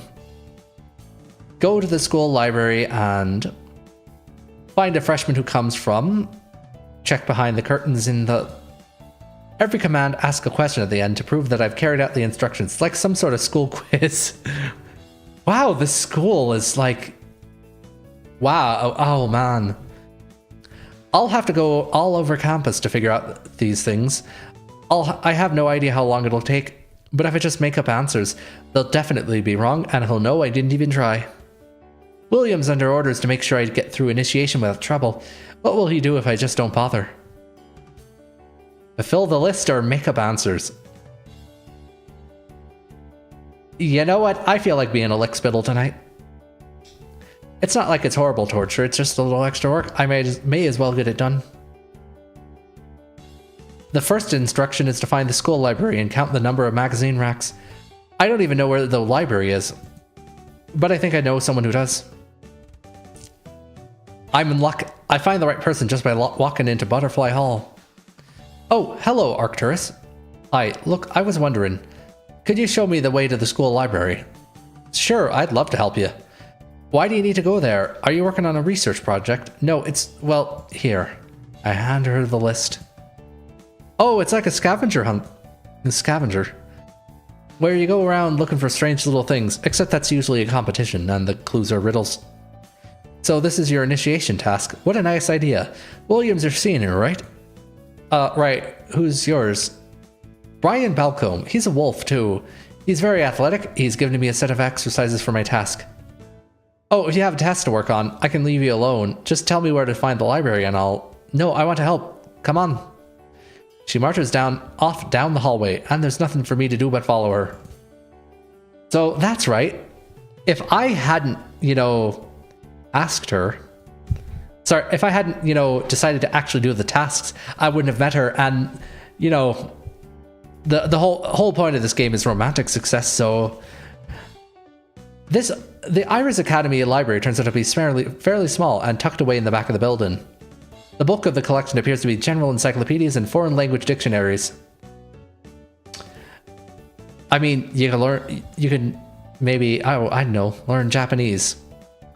There are 2 cases with books on magic and history, but this clearly isn't the place for high-level research. The professors probably keep private collections. A woman stands behind the desk, her hand resting comfortably on a wooden staff. She must be the school librarian. Her robe is made out of dozens of different colors and fabrics, all patchworked together with extra beads and pockets added seemingly at random. As if sensing my gaze, she looks in my direction. Hello, Professor... Oh no, honey, I'm not one of them. She speaks slowly with a warm, round accent that is not familiar to my ears. Miss Darden, this is Arcturus Emrys. He is our exchange student from Latvia. Pleased to meet you. Is that so? Is what so? I'm just showing him around. Well, you just go on and do that then. She returns to her own contemplations. Okay, there's the magic magazines. Nothing magical there. The covers are shouting about fashion and celebrity gossip. This must be how Iris Academy keeps up with developments in the outside world. English question. Is that 1 rack or 5 racks? 1 rack, 5 shelves. Thanks. I make a note on the paper. The next thing on the list is the name of a profession who comes from Iowa.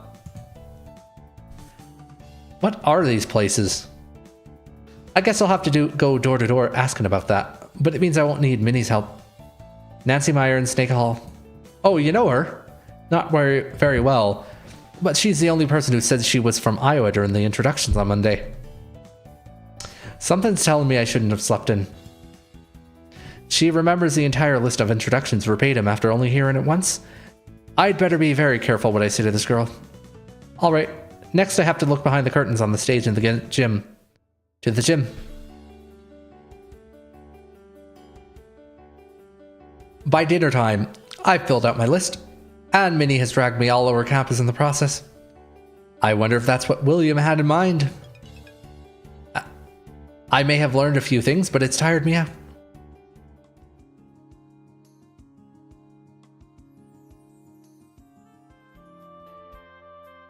I wasn't surprised by the knock on the door. I expected William to drop by. I did not expect him to look quite so worn. Hey, are you okay? It's nothing you need to worry about. He smiles, but his heart's not in it. So, freshman, have you completed your task? I hand over the sheet of paper with my answers.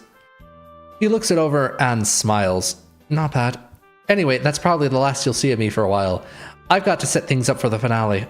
You can still come and find me if you have any problems, of course, but I won't be giving you any more tasks. Take care. He leaves me to get ready for my day. And we have completely eviscerated our stress, so that's good. After class. Yeah, I had a very, very strict class. Very, very tough. All that sleeping. Someone knocks on my door. Is this going to be another senior?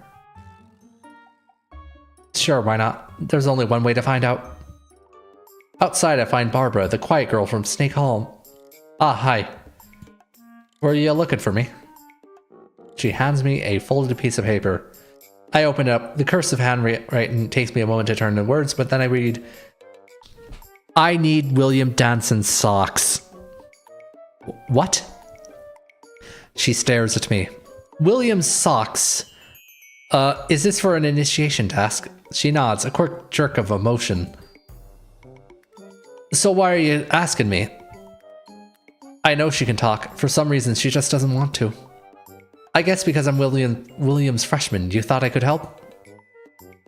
She looks at me, expectant and silent. William's socks? I wouldn't know how to break into his room and steal them even if I wanted to. I'd have to go and ask him for them. Refuse to help? Offer your own socks. Sure. Well, I can't give you William's socks, but I can give you mine. Socks are socks, right? I mean, maybe not for you girls, if you have cute little lacy ones or something. I look down at her feet. Under her leggings, it almost looks like she wears no socks at all, but in the shadows of her shoes, I can just glimpse whisper-thin black ankle socks. Yeah, those are definitely not my socks. I'll bet William wears chunky white socks like me, so it should be fine. She's thinking about it, I think. I'll even give you extra smelly used socks to prove they're a guy's. Oh no. Barbara snickers quietly, then nods and holds out her hand. I duck back into my room, stick my head under my bed, and fish out a couple socks that I haven't found in the laundry pile yet. She doesn't flinch at all when I hand them to her. Well, they're not really that bad, as socks go. They haven't had long to ferment. She bobs her head to me, and then walks away without saying anything more. I guess she's happy at least.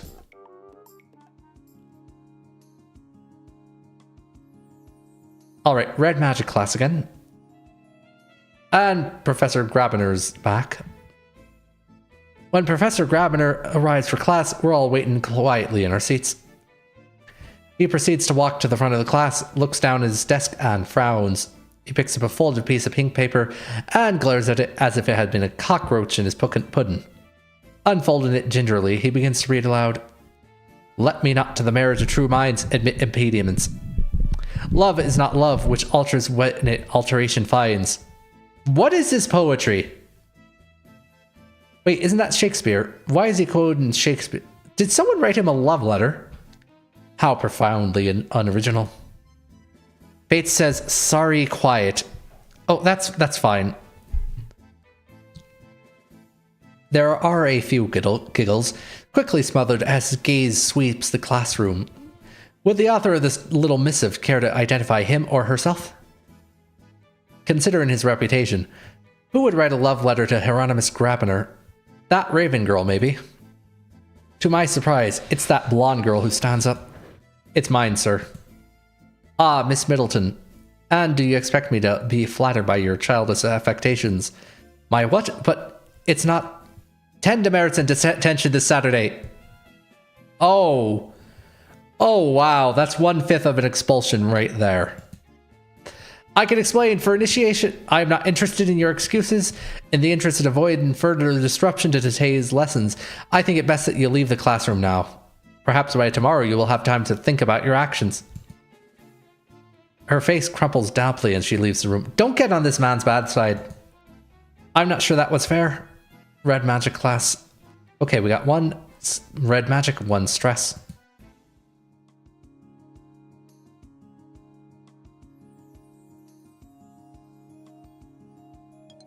And blue magic. After the day's activities, we're all called together into the gym again. Just freshmen, at first, flocking together in confusion and murmuring about the strange tasks we've done all week. Then we hear the sounds of heavy boots marching in step. Thud, thud, thud. Bow down, don't turn your back to me. Look up, you're too tall. Lower, lower. After a few minutes, we're all lying flat on our backs on the floor. And that's when William takes the stage. Fates says, stop succeeding at all your classes. No. I kind of need, I need to succeed at my classes. Otherwise, I won't have any romantic success, if you know what I mean. Welcome, freshmen. It's time for the final phase of your initiation. Corinna will be passing out the blindfolds. Please put them on. A long-haired snake senior tiptoes around the room, delicately placing a strip of dark fabric in the hands of each freshman. So far, this initiation process has been odd and occasionally irritating, but not dangerous, just as William promised. The worst that happened is the girl who got detention, and that hurt her feelings, but nothing more. Sir, and by sir I mean myself, didn't someone get 10 demerits? Well, the worst that I know of anyway. Blindfolds, though, suggest that things are about to step up a notch. Is this really alright? Blindfold yourself or hesitate. Yeah, let's resist. Without raising my head, I flick my eyes back and forth to try and see what everyone else is doing. I can't see much, but it appears that the other freshmen are dutifully blinding themselves as requested. Americans can be rather strange. Canadians are weird. What should I do? Suddenly, I feel a strange tickling sensation inside my head. I think someone's trying to talk to me. I focus on that feeling and... Please play along. Nothing bad will happen. It's just a preparation for a surprise. Sir, you're using telepathy just to... Okay, fine. I suppose it would be poor-spirited of me not to go along with the local customs. Now that I can't see, I'm less aware of what's going on, but more aware of my own discomforts. This floor is hard. I hear people moving around the room, whispering, giggling, a faint yelp of outrage quickly smothered. Just what are they doing? I wait. Eventually, I feel a hand touching my shoulder. Up you get. Careful now. I climb to my feet. I know there's at least one person nearby from the voice, but no idea who or where. I could be surrounded. I don't know. For your own safety, do exactly what I tell you. Walk forward slowly, with no other guide other than this unseen voice. I am made to turn and move and stop and turn again. It's surprisingly stressful. Still, I never walk into any walls, and I can hear someone opening and holding a door for me as I go outside. I am being looked after, but where are we going? There you are, last one for this batch. Step up. Up. Careful now, don't hit your head. I feel a hand on top of my head, guiding me into a van. Oh no. Sit down, hold still, and I'll strap you in. Blindfolded and strapped down in a van. It's like the kidnappings my parents used to warn me about, but this is a school activity. The van starts up and drives away. I'm not sure how many people are in here with me. Someone turns on the radio, probably to discourage conversation. Well, it's not like we're helpless here. My hands aren't tied. I lift the blindfold just a tiny bit to peek around, and see absolutely nothing. Someone's cast a magical darkness spell inside the van. I suppose I should have seen that coming. Light would be easy enough to create, but then it would be obvious that I was cheating. I'll just have to wait. At last we arrive, and are carefully unbuckled and ushered out to our feet. Surprise! That's right, it's the beach episode! Where are we? A lake. Well, they call it a pond officially. Laughing Pond. But that just means it's not as big as some lakes get. The important thing is, you've completed your initiation, so now it's time for the party. Groups of students lounge around by the lakeside, seniors and freshmen mingling freely. Long tables are stocked with steaming metal buffet dishes. There's barbecue and cookies, equipment for games, and you can even swim if you feel like. Sweater CS says, well, that was fast. No alcohol, local laws. I did not know that much about the States. Also, to commemorate your experiences, each freshman receives a gift from their senior. He hands me a small box. Inside, I find a leather bracelet with a rough wolf head carved as its central stone. Thanks. You're welcome. I've got to make the rounds for a bit, but enjoy yourself. This party is for you freshmen after all. He's always friendly, but always so busy. I look around, everyone's here. Well, everyone in the freshman and senior classes. Nearby, I spot Luke and Logan and their senior?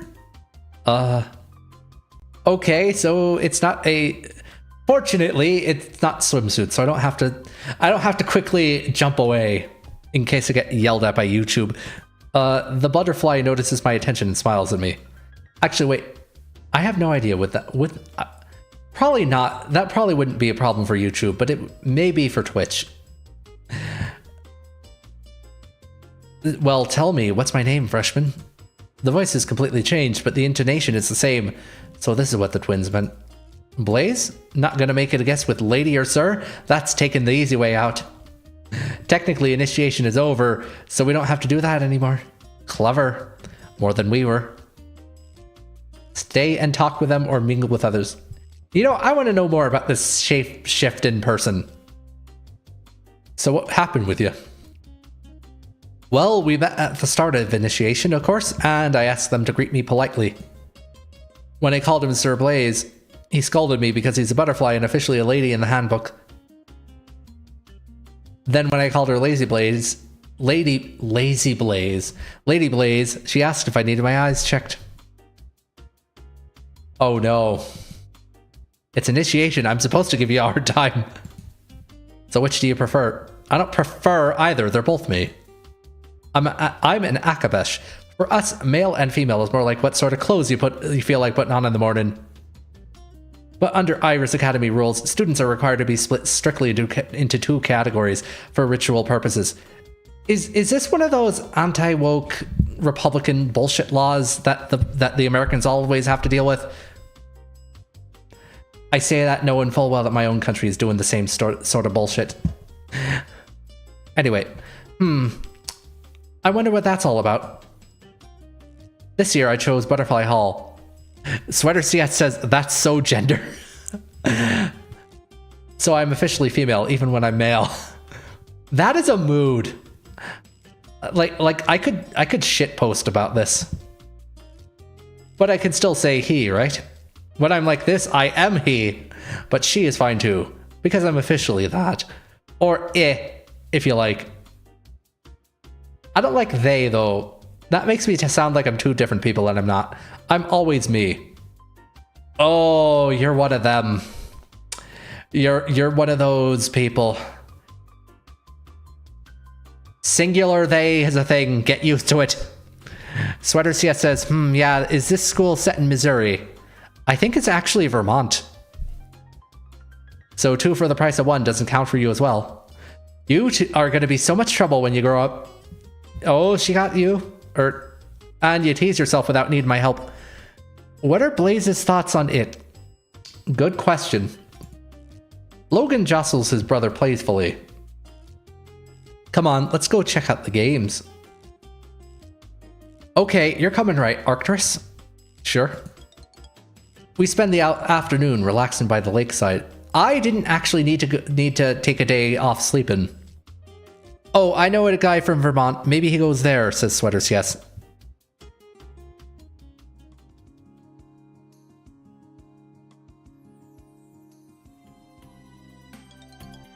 On Saturday morning, the mail and allowances arrive.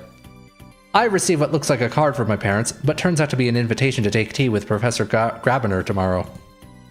Well, it's still from my parents, really. It's just their method of keeping an eye on me. What should I do today? I should save because it is now the weekend. So we went to the mall. And I don't think we need to study right now. So let's go to the dungeons. That sounds fantastic. One of the questions on William's initiation quiz had required me to find the wooden cellar doors that led down to the dungeon area, but I haven't been inside before. Time to explore. The underground space is quiet and cool. I only see one door up ahead, so that must be the way. As I'm thinking that, Barbara makes her way up the dungeon staircase. She smiles at me, but doesn't say anything. Hi. She wiggles her finger at me in a little wave. So, you've been in the dungeons. Right, I guess that was a stupid question.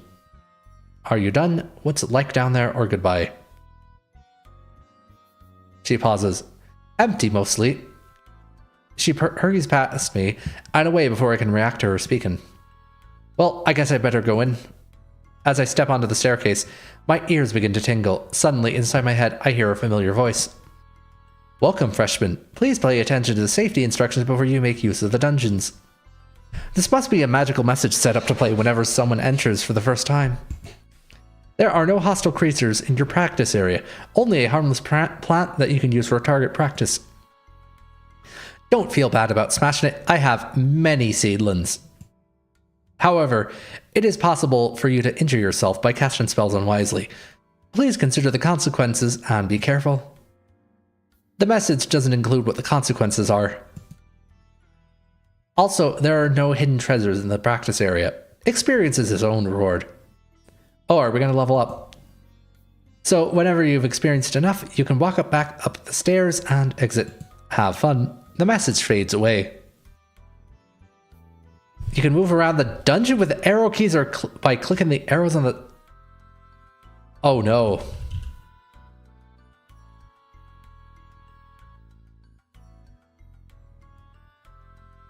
Oh no, they actually made a dungeon crawler. The training dummy rolls in.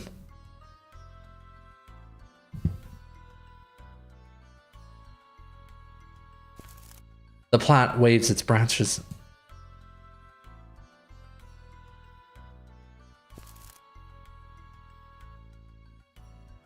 What's further down here? You step forward into total darkness.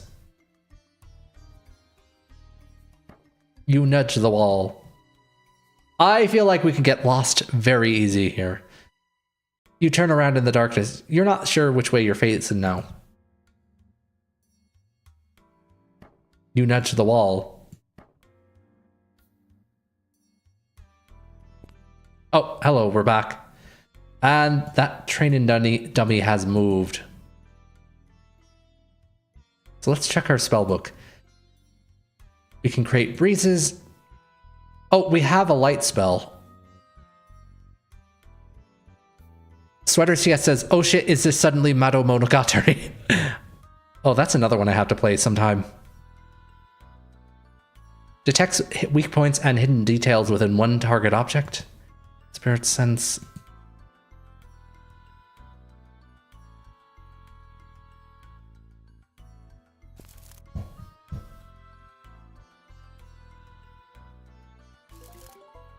You cast light. The darkness is dispelled.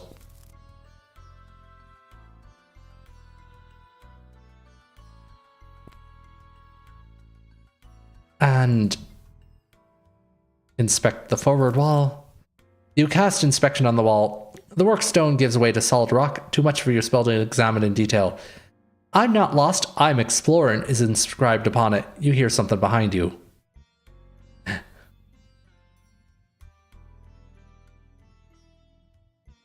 That training dummy.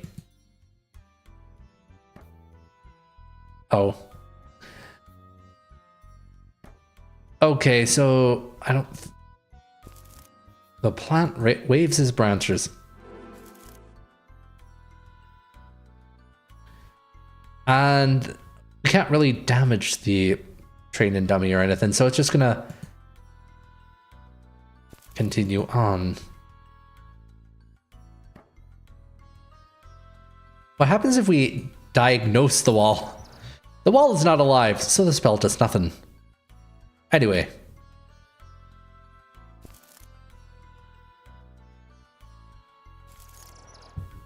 You cast Diagnosis on the training dummy. The training dummy has 15 health and 5 magic remaining. It has no other health conditions. You sense only a faint trace of spirit within the plant. You detect no further sentient creatures other than yourself. And that's about it.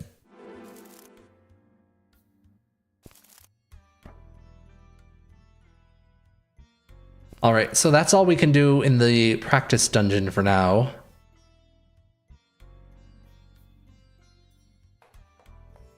I leave the dungeon.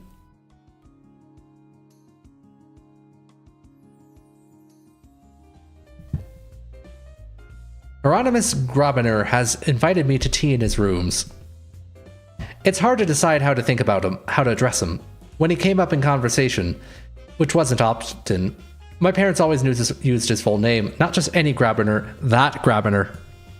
Using his first name at all would be too familiar here. I'm not sure that most students even know what that is. But Professor Grabiner feels wrong to me as well. That isn't his whole identity, and it's certainly not why I visit him now. Grabiner's rooms are just that, a set of rooms in Old English style. Or at least more Old English than the rest of Iris Academy. 4-poster bed, bookshelves, and other furniture in dark wood. He's had more than enough years to adapt this place to his own design. I wasn't sure if he was serious about the tea, but he has a tray set out with a silver teapot, scones, and thick pastry cubes that must be miniature beef Wellingtons. At home, any gathering would begin and end with coffee, but my family training has included at least some familiarity with the British afternoon tea. Unsurprisingly, he is buried in a book when I make my entrance. Ah, there you are. I have the feeling he isn't sure how to address me either. Neither of us wants to get into the habit of using names that would be hard to explain. So, how are your studies progression? Shouldn't he have a good sense of that already as a professor? But I suppose he needs my viewpoint. Everything's going great so far. He sips his tea. Well, this week you have experienced the hallowed Iris Academy, a tradition of freshman initiation. What did you think of it? You were unfair to Ellen. Well, I think you were unfair to that girl with the love letter. You shouldn't have punished her like you did. She's a freshman and a wild seed. Of course she'd do whatever the senior ordered. The school told her to obey. Why would she know better? That situation has been dealt with. It was a misunderstanding in this particular circumstance. Miss Middleton's case aside, it is a common initiation prank for a freshman to be made to proclaim their love for me, the very thought of which fills them with horror and dismay. They think this is funny. It can't be very pleasant for him to think that people are being tortured by the idea of pretending to like him. I will not be used as an instrument of comedy. The freshmen don't know what's a common prank. They haven't had a chance to learn. Next year's freshmen won't know anything about what punishment you might have given them out this year. If you want to punish someone, punish the seniors. They're the ones who should know better. His breath hisses through his teeth. You overstep yourself. Well, for an ordinary student, maybe. But you invited me to tea. That means society rules apply. And my family name obviously outranks his, and he knows it. Yes, give my compliments to your parents when you contact them. I thought you were contacting them. Do you think they would entrust their only son's welfare entirely to me without verification? Use whatever channels seem appropriate. Write to them if you must. They expect to hear from you. Considering that this man probably hadn't spoken to his own family in 10 years, but he's right, I should send a message home after I finish my tea. At the end of the week, I have the chance to review the things I've learned and make preparations for the future.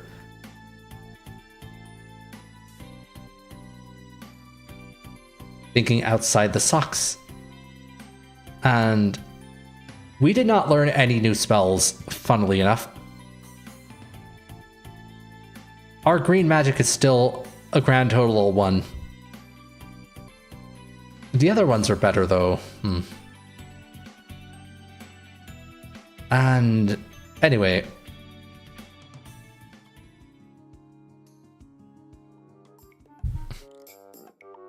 On Monday morning, I hear something outside my door.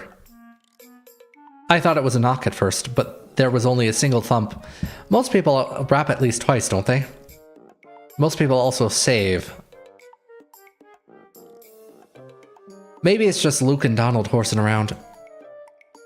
Just in case, I get dressed and go to see whether someone is out there. The least I deserve after the way you treated me. the way I did. I don't owe... He sees me and cuts himself off. This isn't the time. If you would just agree... No, now please leave. You have no reason to be in this hall. Sorry, old history.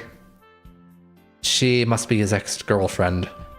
So, you prefer girls. Right now I prefer nothing. Never mind. By the way, I believe these are yours.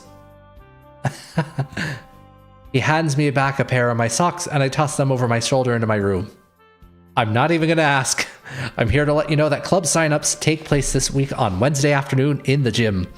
You don't need to schedule a special day of gym workouts. The signups will be after class. What sort of clubs? Oh, anything. Some groups are traditional and held every year, like the drama club and the choir. Chorale, technically. He says that last word, chorale, but I'm not sure what it means. What's the difference between a choir and a chorale? I think a choir only sings religious music. I'm not sure, I'm not very musical or very religious. But students can also create their own clubs around any hobby or interest they like, even a do-nothing club. If you can register enough members, you get the official school recognition and the right to access extra equipment.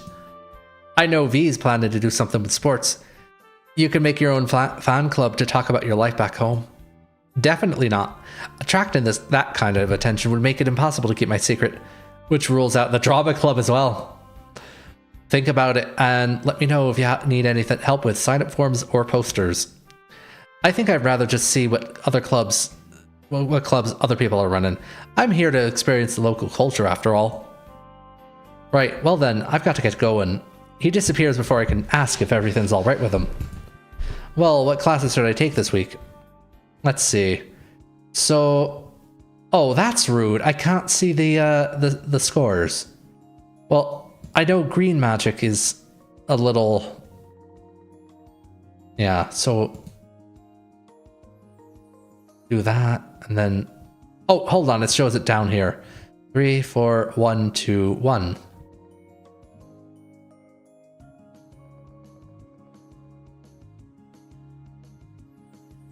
And... There we go.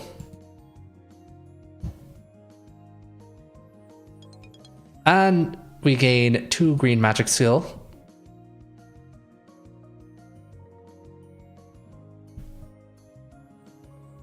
Fate says, make it a good map, and Celeste is probably harder than coding a level creation system for Celeste.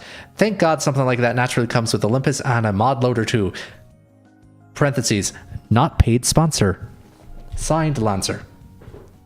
That last one I added on.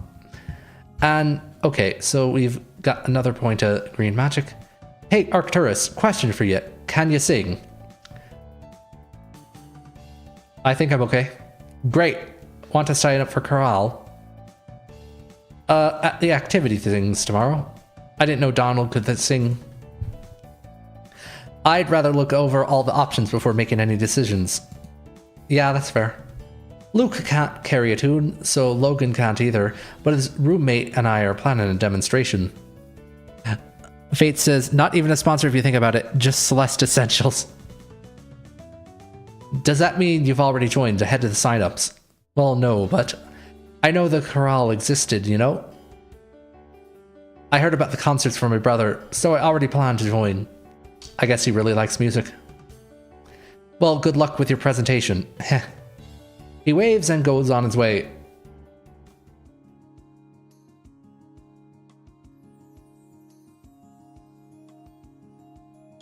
And we've leveled up our black magic. The gym is filled with booths and tables manned by eager students advertising their clubs. Save the dragons! Some have nothing more than a title and a clipboard for prospective members to sign their names to. Others have decorative banners or even people in costume, waving for attention. A girl from Snake Hall holds up a poster with Save the Dragons dragon in marker. I didn't think dragons were endangered in the States. And didn't they mostly live in California anyway? Who knows? Her hallmate Raven is standing in the line for the drama club. No surprise there. Balthasar Brundrick, the Toad Senior, has a little table covered with dried mushrooms. Across the room, I see Virginia pulling her roommate towards a table with a sports club sign on it. I'm not sure what else I should be looking at. Oh, Arcturus! Hear my name. I turn to see Minnie Cochran waving at me. Hi, I wanted to let you know I'm inviting all the freshmen to take part in Saturday's study sessions in the library. That is a club? It's not a club exactly, but it is an activity. And you're not required to come every Saturday, even if you sign up. I'm promising that I will be available on Saturdays to help my fellow students with their schoolwork. I can give tutoring in all colors of magic as well as general study tips. You know, I mean, you don't have to sign up. I'll help anyone who attends, even if they're not an official member, but if people join. Well, if it's an official club, then I might be able to organize extra merit projects too. Donald mentioned merits earlier, but I haven't seen any need for them so far. So will you put your name down? I am saved from having to answer immediately by the distraction of someone leaping up onto the gym stage. Donald grins at the room, pounds his fist on his chest a few times, and then takes a deep breath. Brooms for old shoes, pouch rings, boots, and buskins. Are all of those words even English? The tune doesn't sound like the American music I've heard either. Perhaps it's an old Italian song. Will ye buy any new broom? As Donald begins to sing the verse over again, Jacob Blasing climbs onto the stage beside him and joins in, beginning each phrase as Donald finishes it. The words tumble over each other into babble, but they form pleasant Western European-style harmonies. Both Donald and Jacob have good singing voices. They finish their round and make large bows, and I applaud. Come this way to sign up for chorale. From now on, I'm going to say every line of his dialogue in sing-song. They wave and jump down from the stage. I suppose I should decide what activities I want to join. Not the drama club. I don't want to be on stage in front of parents at performances. The chorale might give concerts too, but at least there I'd only be one of a group. Oh boy. Mushroom club, sports club, chorale, study club, or dragon club. That's right, we're doing dragon club. I make my way back to the girl I saw earlier. We haven't really spoken before, but I remember her introduction from freshman initiation. She's hard to forget. Tsukisato, right? She blinks at me. Well, I think so, but doesn't everyone really? I mean, it would be strange if they didn't, don't you? Yes. She doesn't even have a table here, just the poster that she's holding. She must have decided to participate in the sign-ups at the last minute. So, what sort of activities do you do in your club? Club? I don't own a club. I mean the one you're trying to make. We aren't supposed to make weapons here. The Student Dragon Club? There's a Dragon Club? Isn't that what you're signing people up for? Signing people up would be mean. That makes no sense. But then she doesn't seem to have any sort of sign-up sheet either. If you're not getting signed up for a club, why do you have that poster? It's a sign. I give up. Should I try to join something else? That's right, the Dragon Club was a lie. Anyway, let's see.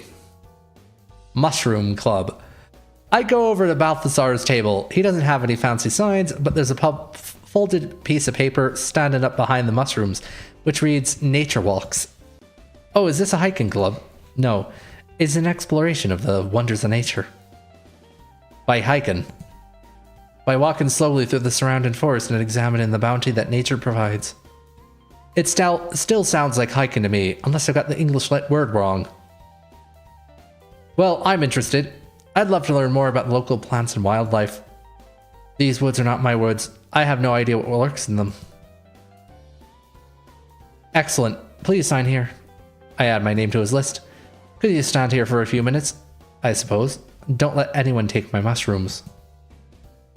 He walks away into the crowd. I guess he wanted to sign up for another club, or else he needed to visit the toilet. I did agree to watch his table for him, so I wait. Are you the new nature guide? Ah? I expected Balthazar would be here. He had to leave for a minute. I'm not a guide, not to this area anyway. I'm an exchange student. I don't know why he left me at the table. Because you were there? He offers me his hand. You're a freshman, right? Alberus, junior class. It's a pleasure to meet you. I'm Arcturus Emrys. Go on, look at the rest of the clubs. I'll stay here. I know Balthazar. You don't mind? I'm not in a hurry. Okay, thanks. I'll see you when we meet. He taps the sign-up sheet. Of course, he must already be a member of this club. Well, should I try to join anything else?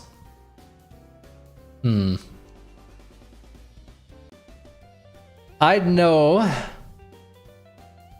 Sports and study clubs seem like commitments. Corral. Do we want to see anything crazier? Hey guys, decided to sign up. Thinking about it. Jacob holds out his hand. Arcturus Emrys, right? I'm Jacob Blazing. Pleased to meet you. We exchange a quick, firm handshake. There's no sign that he finds anything unusual about my name or appearance. Good. So how often does Corral meet, and are there any other responsibilities? Rehearsals every Thursday evening most of the year, with a couple of Saturdays for special occasions, special sessions. There's a school concert before the winter solstice, and another in April near the end of the year. I believe one year the drama club needed a chorus for their play as well. It depends on what they do. And sometimes there's a school sing-along. I guess maybe we'd vote on whether we want to run one. Sing-along. Community singing where anyone can attend and take part without having been to rehearsals before. So you in? You know what? Let's join all the clubs. Okay. I signed my name to the form. Well, should I... Welcome. Come this way to sign up for... Oh. Huh? I already told Donald he can't join. I don't want any of his friends signing up just to sabotage me either. What? That's not what I'm doing. I saw you over there talking to them just a minute ago. Oh! I was talking to him about Corral. Well, you can't join both. Damn it. Are there rules about that? You can't be on my side and his side. I don't know what your problem is with your brother is, but it's got nothing to do with me. I look past her as a list of names. It's visibly quite short. How do you expect to get enough people for an approved club if you drive away people who want to sign up? Well, fine, you can sign up if that's what you want. Is it what I want? Yes. She's just in a bad mood. She'll probably get over it. Okay then. I signed my name on the form. Should I try to join? Yeah, let's join the study club. I turn back to Minnie and give her a smile. Okay, I'll sign up for your study club. Great, just write your name down here. I sign her sheet with a flourish. Thank you. So like I said, we'll be meeting on Saturdays in the school library. You don't have to come every week, but whenever you can, I'll be there to help you with your schoolwork. Maybe there will even be someone you can help with their blue magic. How does she know what I'm best at? I mean, ooh, that's a good question. I think I'll go back to my room.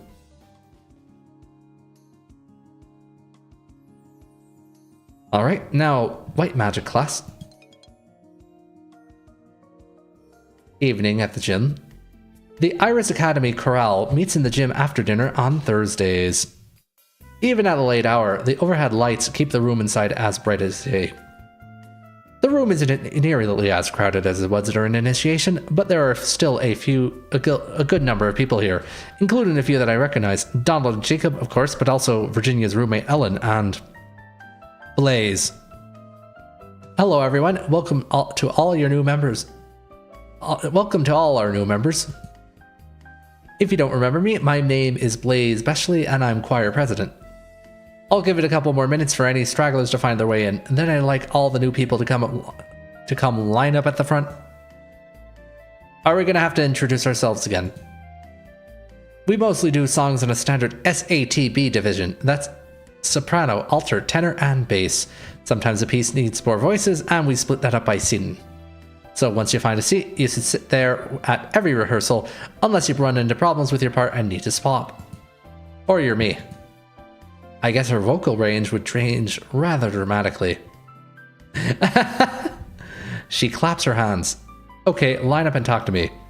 If you know your range, say so. Otherwise, say anything you like so I can hear your voice. I'll tell you where to go. What type of voice do I have, really? I mean, lower would be more accurate to myself, but higher is more funny. Blaze sends me and Donald to sit in the tenor section. After we're all in place, Blaze starts passing sheet music around the room. We'll be starting with songs that most of the chorale already knows, to ease you in. If you can't read music, listen and try to follow along. There's no tryouts required to be a member, only if you want a solo. No one's getting thrown out for a wrong note. But if you sound like a frog, try to croak quietly, okay? Now, Evan.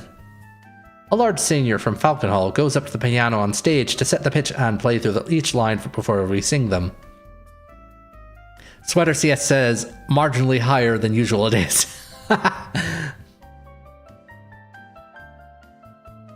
It's all very well organized, especially considering that there don't appear to be any teachers involved. Even in America, tradition keeps the wheels turning smoothly.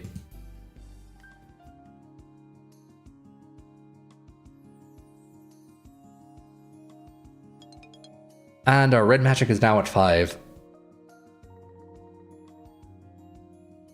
We have already discussed the use of force to move air and cause a breeze. The next step is directing force to push a solid object. Pushing is a blunt and diffuse force. You might apply pressure to a door, but a push spell cannot turn a handle to open it. You might use this spell to knock an item off a shelf that is too high for you to reach with your hands. And if you're standing under that shelf, you might knock the object directly into your own head. Always consider the consequences of force.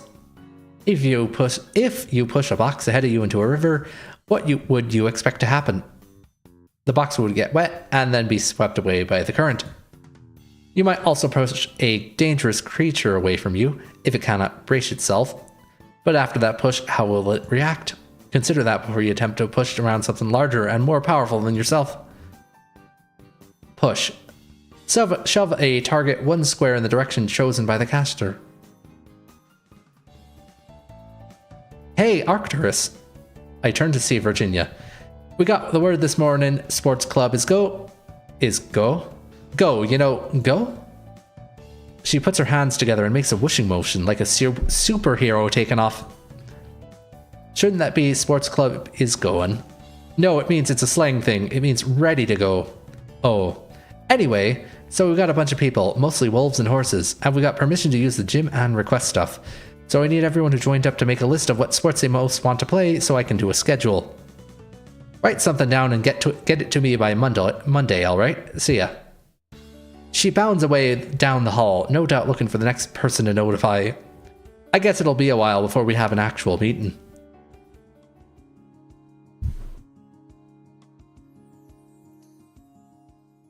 Alright. I awaken to a knock on the door, another Saturday morning visitor, and another opportunity to save. The allowances have already been delivered, so it's probably not the mail. Hey, mind if I come in? Sure, enter and be welcome. Is he going to keep doing this all year? Thank you. So I'm here to give you a little advance warning about what's happening next week. Friday will be the first official examination of your spells and your problem-solving skills. Oh no! I can't tell you exactly what to expect, but the gist of it is that you will be placed in a dungeon and have to find your way out. There will be some kind of obstacle, and you'll have to work out what spells to use to get past it so you can escape. If you succeed, you gain merits. If you can't make it out, you lose them. And if you get yourself hurt doing something really stupid, you'll probably get detention, so try to avoid that. Sometimes the professors afford bonus merits for clever or unusual solutions, but don't count on it. Safer is smarter. You have been down in the dungeons already, right? Right. Then you should have some idea of how to prepare. It won't be the same layout, but your spells work the same way. You only have a few more class days left before the exam, so think ahead about what will be the most useful. You might want to try and pick up another spell of some color or to increase your health or mana pool. Is there only one best way? No, there's always many possible solutions. Work with your strengths and you should be fine. The first test is always easy, and you've been pre-warned, so you've got no reason to fail. So don't let me down. Don't let him down. I'll let you get on with your weekend now. Good luck. Well, what should I do today? I did technically join the Saturday study club. So let's see. We've gone to the dungeons. We don't need to go to the mall right now, so let's study. I make my way to the Iris Academy library. Other than the librarian, there aren't very many people in here on a Saturday, so it's quite easy to spot. Hi, Arcturus. Hi. So, did you manage to get enough people to sign up for your club to get official recognition? Oh, no, not very many people wanted to be. Well, study club doesn't sound very exciting, I suppose. Thank you for your support, even if it wasn't enough to make the difference. Bates says, one of the best games I've seen in my life, TBCH. Oh, this game? But that's alright. What matters is that people know that I'm here, so that they can get support when they need it. So is there anything I can help you with? Does she really intend to coop herself up in the library every weekend? Seems like a waste. So we can study with Minnie, study alone, or ask her to go somewhere else with you, which is the obvious romantic option, but we're going to study first. Sure. And we have leveled up our smarts and our black. And our stress. She really stresses it out. To be completely honest, says Fates. Oh, interesting. On Saturday afternoon, the Nature Club gathers in the woods of Iris Academy. Balthasar isn't here yet, but I do see... Hello, bonjour, hi. Sir, are you Canadian? And then Sweater CS says... Let's be financially responsible! Or let's be academically responsible. An unusual looking student, even for Toad Hall. You're the one from Latvia, right? I'm Nara. What do you know about critters? Critters? Here's some critters in fabulous beats. I had a Kettler as a pet once. Well, sort of a pet. He lived in the woods. He was very shy, but we used to whistle at each other at night. What about you? Have you ever seen a Wolpertinger? A what? It's got a furry head like a bunny with big teeth, antlers like a deer, tiny wings, and legs like a chicken. Do you mean the Aldretritzen? A scaly, flightless bird about the size of a chicken. They have only a few long, scraggly feathers attached to their small wings. Aldwetritzen are bad-tempered and will fight with their clawed feet, their long, sharp beaks, or the antlered-like horns atop their heads. Their eggs are highly poisonous, and simply breaking one open can be deadly. These creatures are most commonly found in the forest, Germany. You have one? Can you bring it? No, but I want to see it. It's not that simple. Nara, don't eat the new boy. Don't mind him. He's always like that. The toad folds her arms, pouting. Nara is usually disappointed that we don't find any critters while we're walking. Everyone makes too much noise. You scare them away. So why doesn't he go on our own then? I see Balthasar approaching. In case I didn't already have a thick enough accent. We have, gender-neutral pronouns that deliberately sound like I have an even thicker accent. Today we'll be hunting for black trumpets, also called the Horn of Plenty or the Trump of the Dead. That's a kind of edible mushroom. They're not common where I come from, but I've heard of them. It is late in the season, and they are dark and hard to see, so move slowly and keep your eyes on the ground. Do we need baskets to carry them in?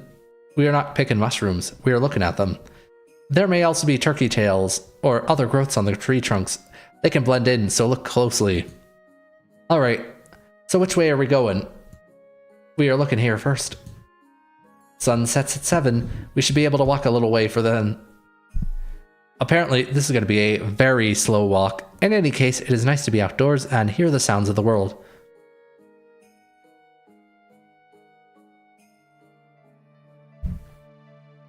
At night, I dream of home.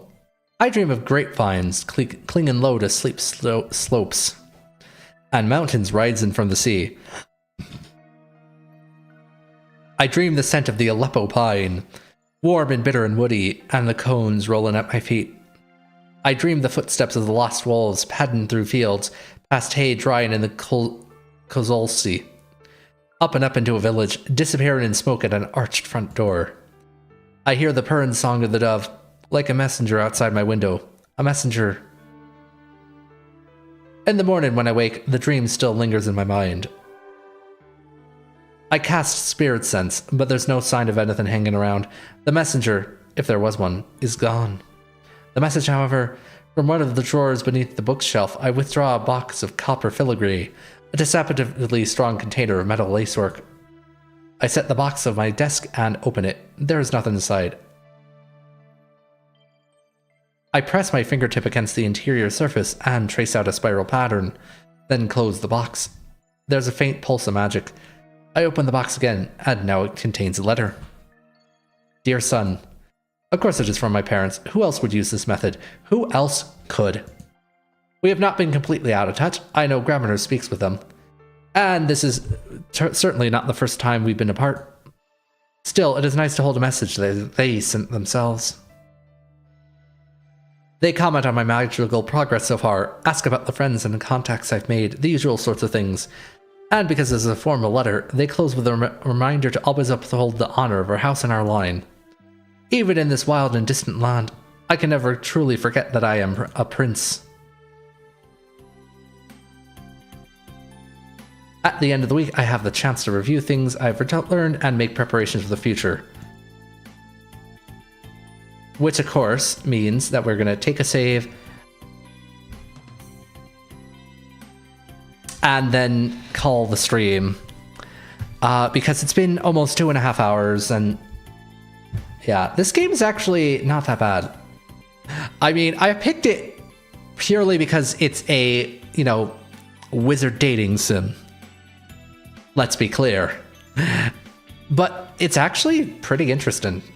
I may come back to this, but not right now. We do still have 2 other games to get through, including Ni no Kuni on Saturday and Celeste on Sunday. Of course, I'll have to reschedule the Celeste back to Sunday because I accidentally started it earlier today. I didn't even know YouTube would let you do that, but it will, and yeah. Anyway, thank you very much for watching. Make sure to like, comment, share, subscribe, and all the other fun YouTube verbs, and join the Celestial Sphere, which is our Discord server, which you can get to from arctourist.live. Anyway, thank you very much for watching, and I will see you next time.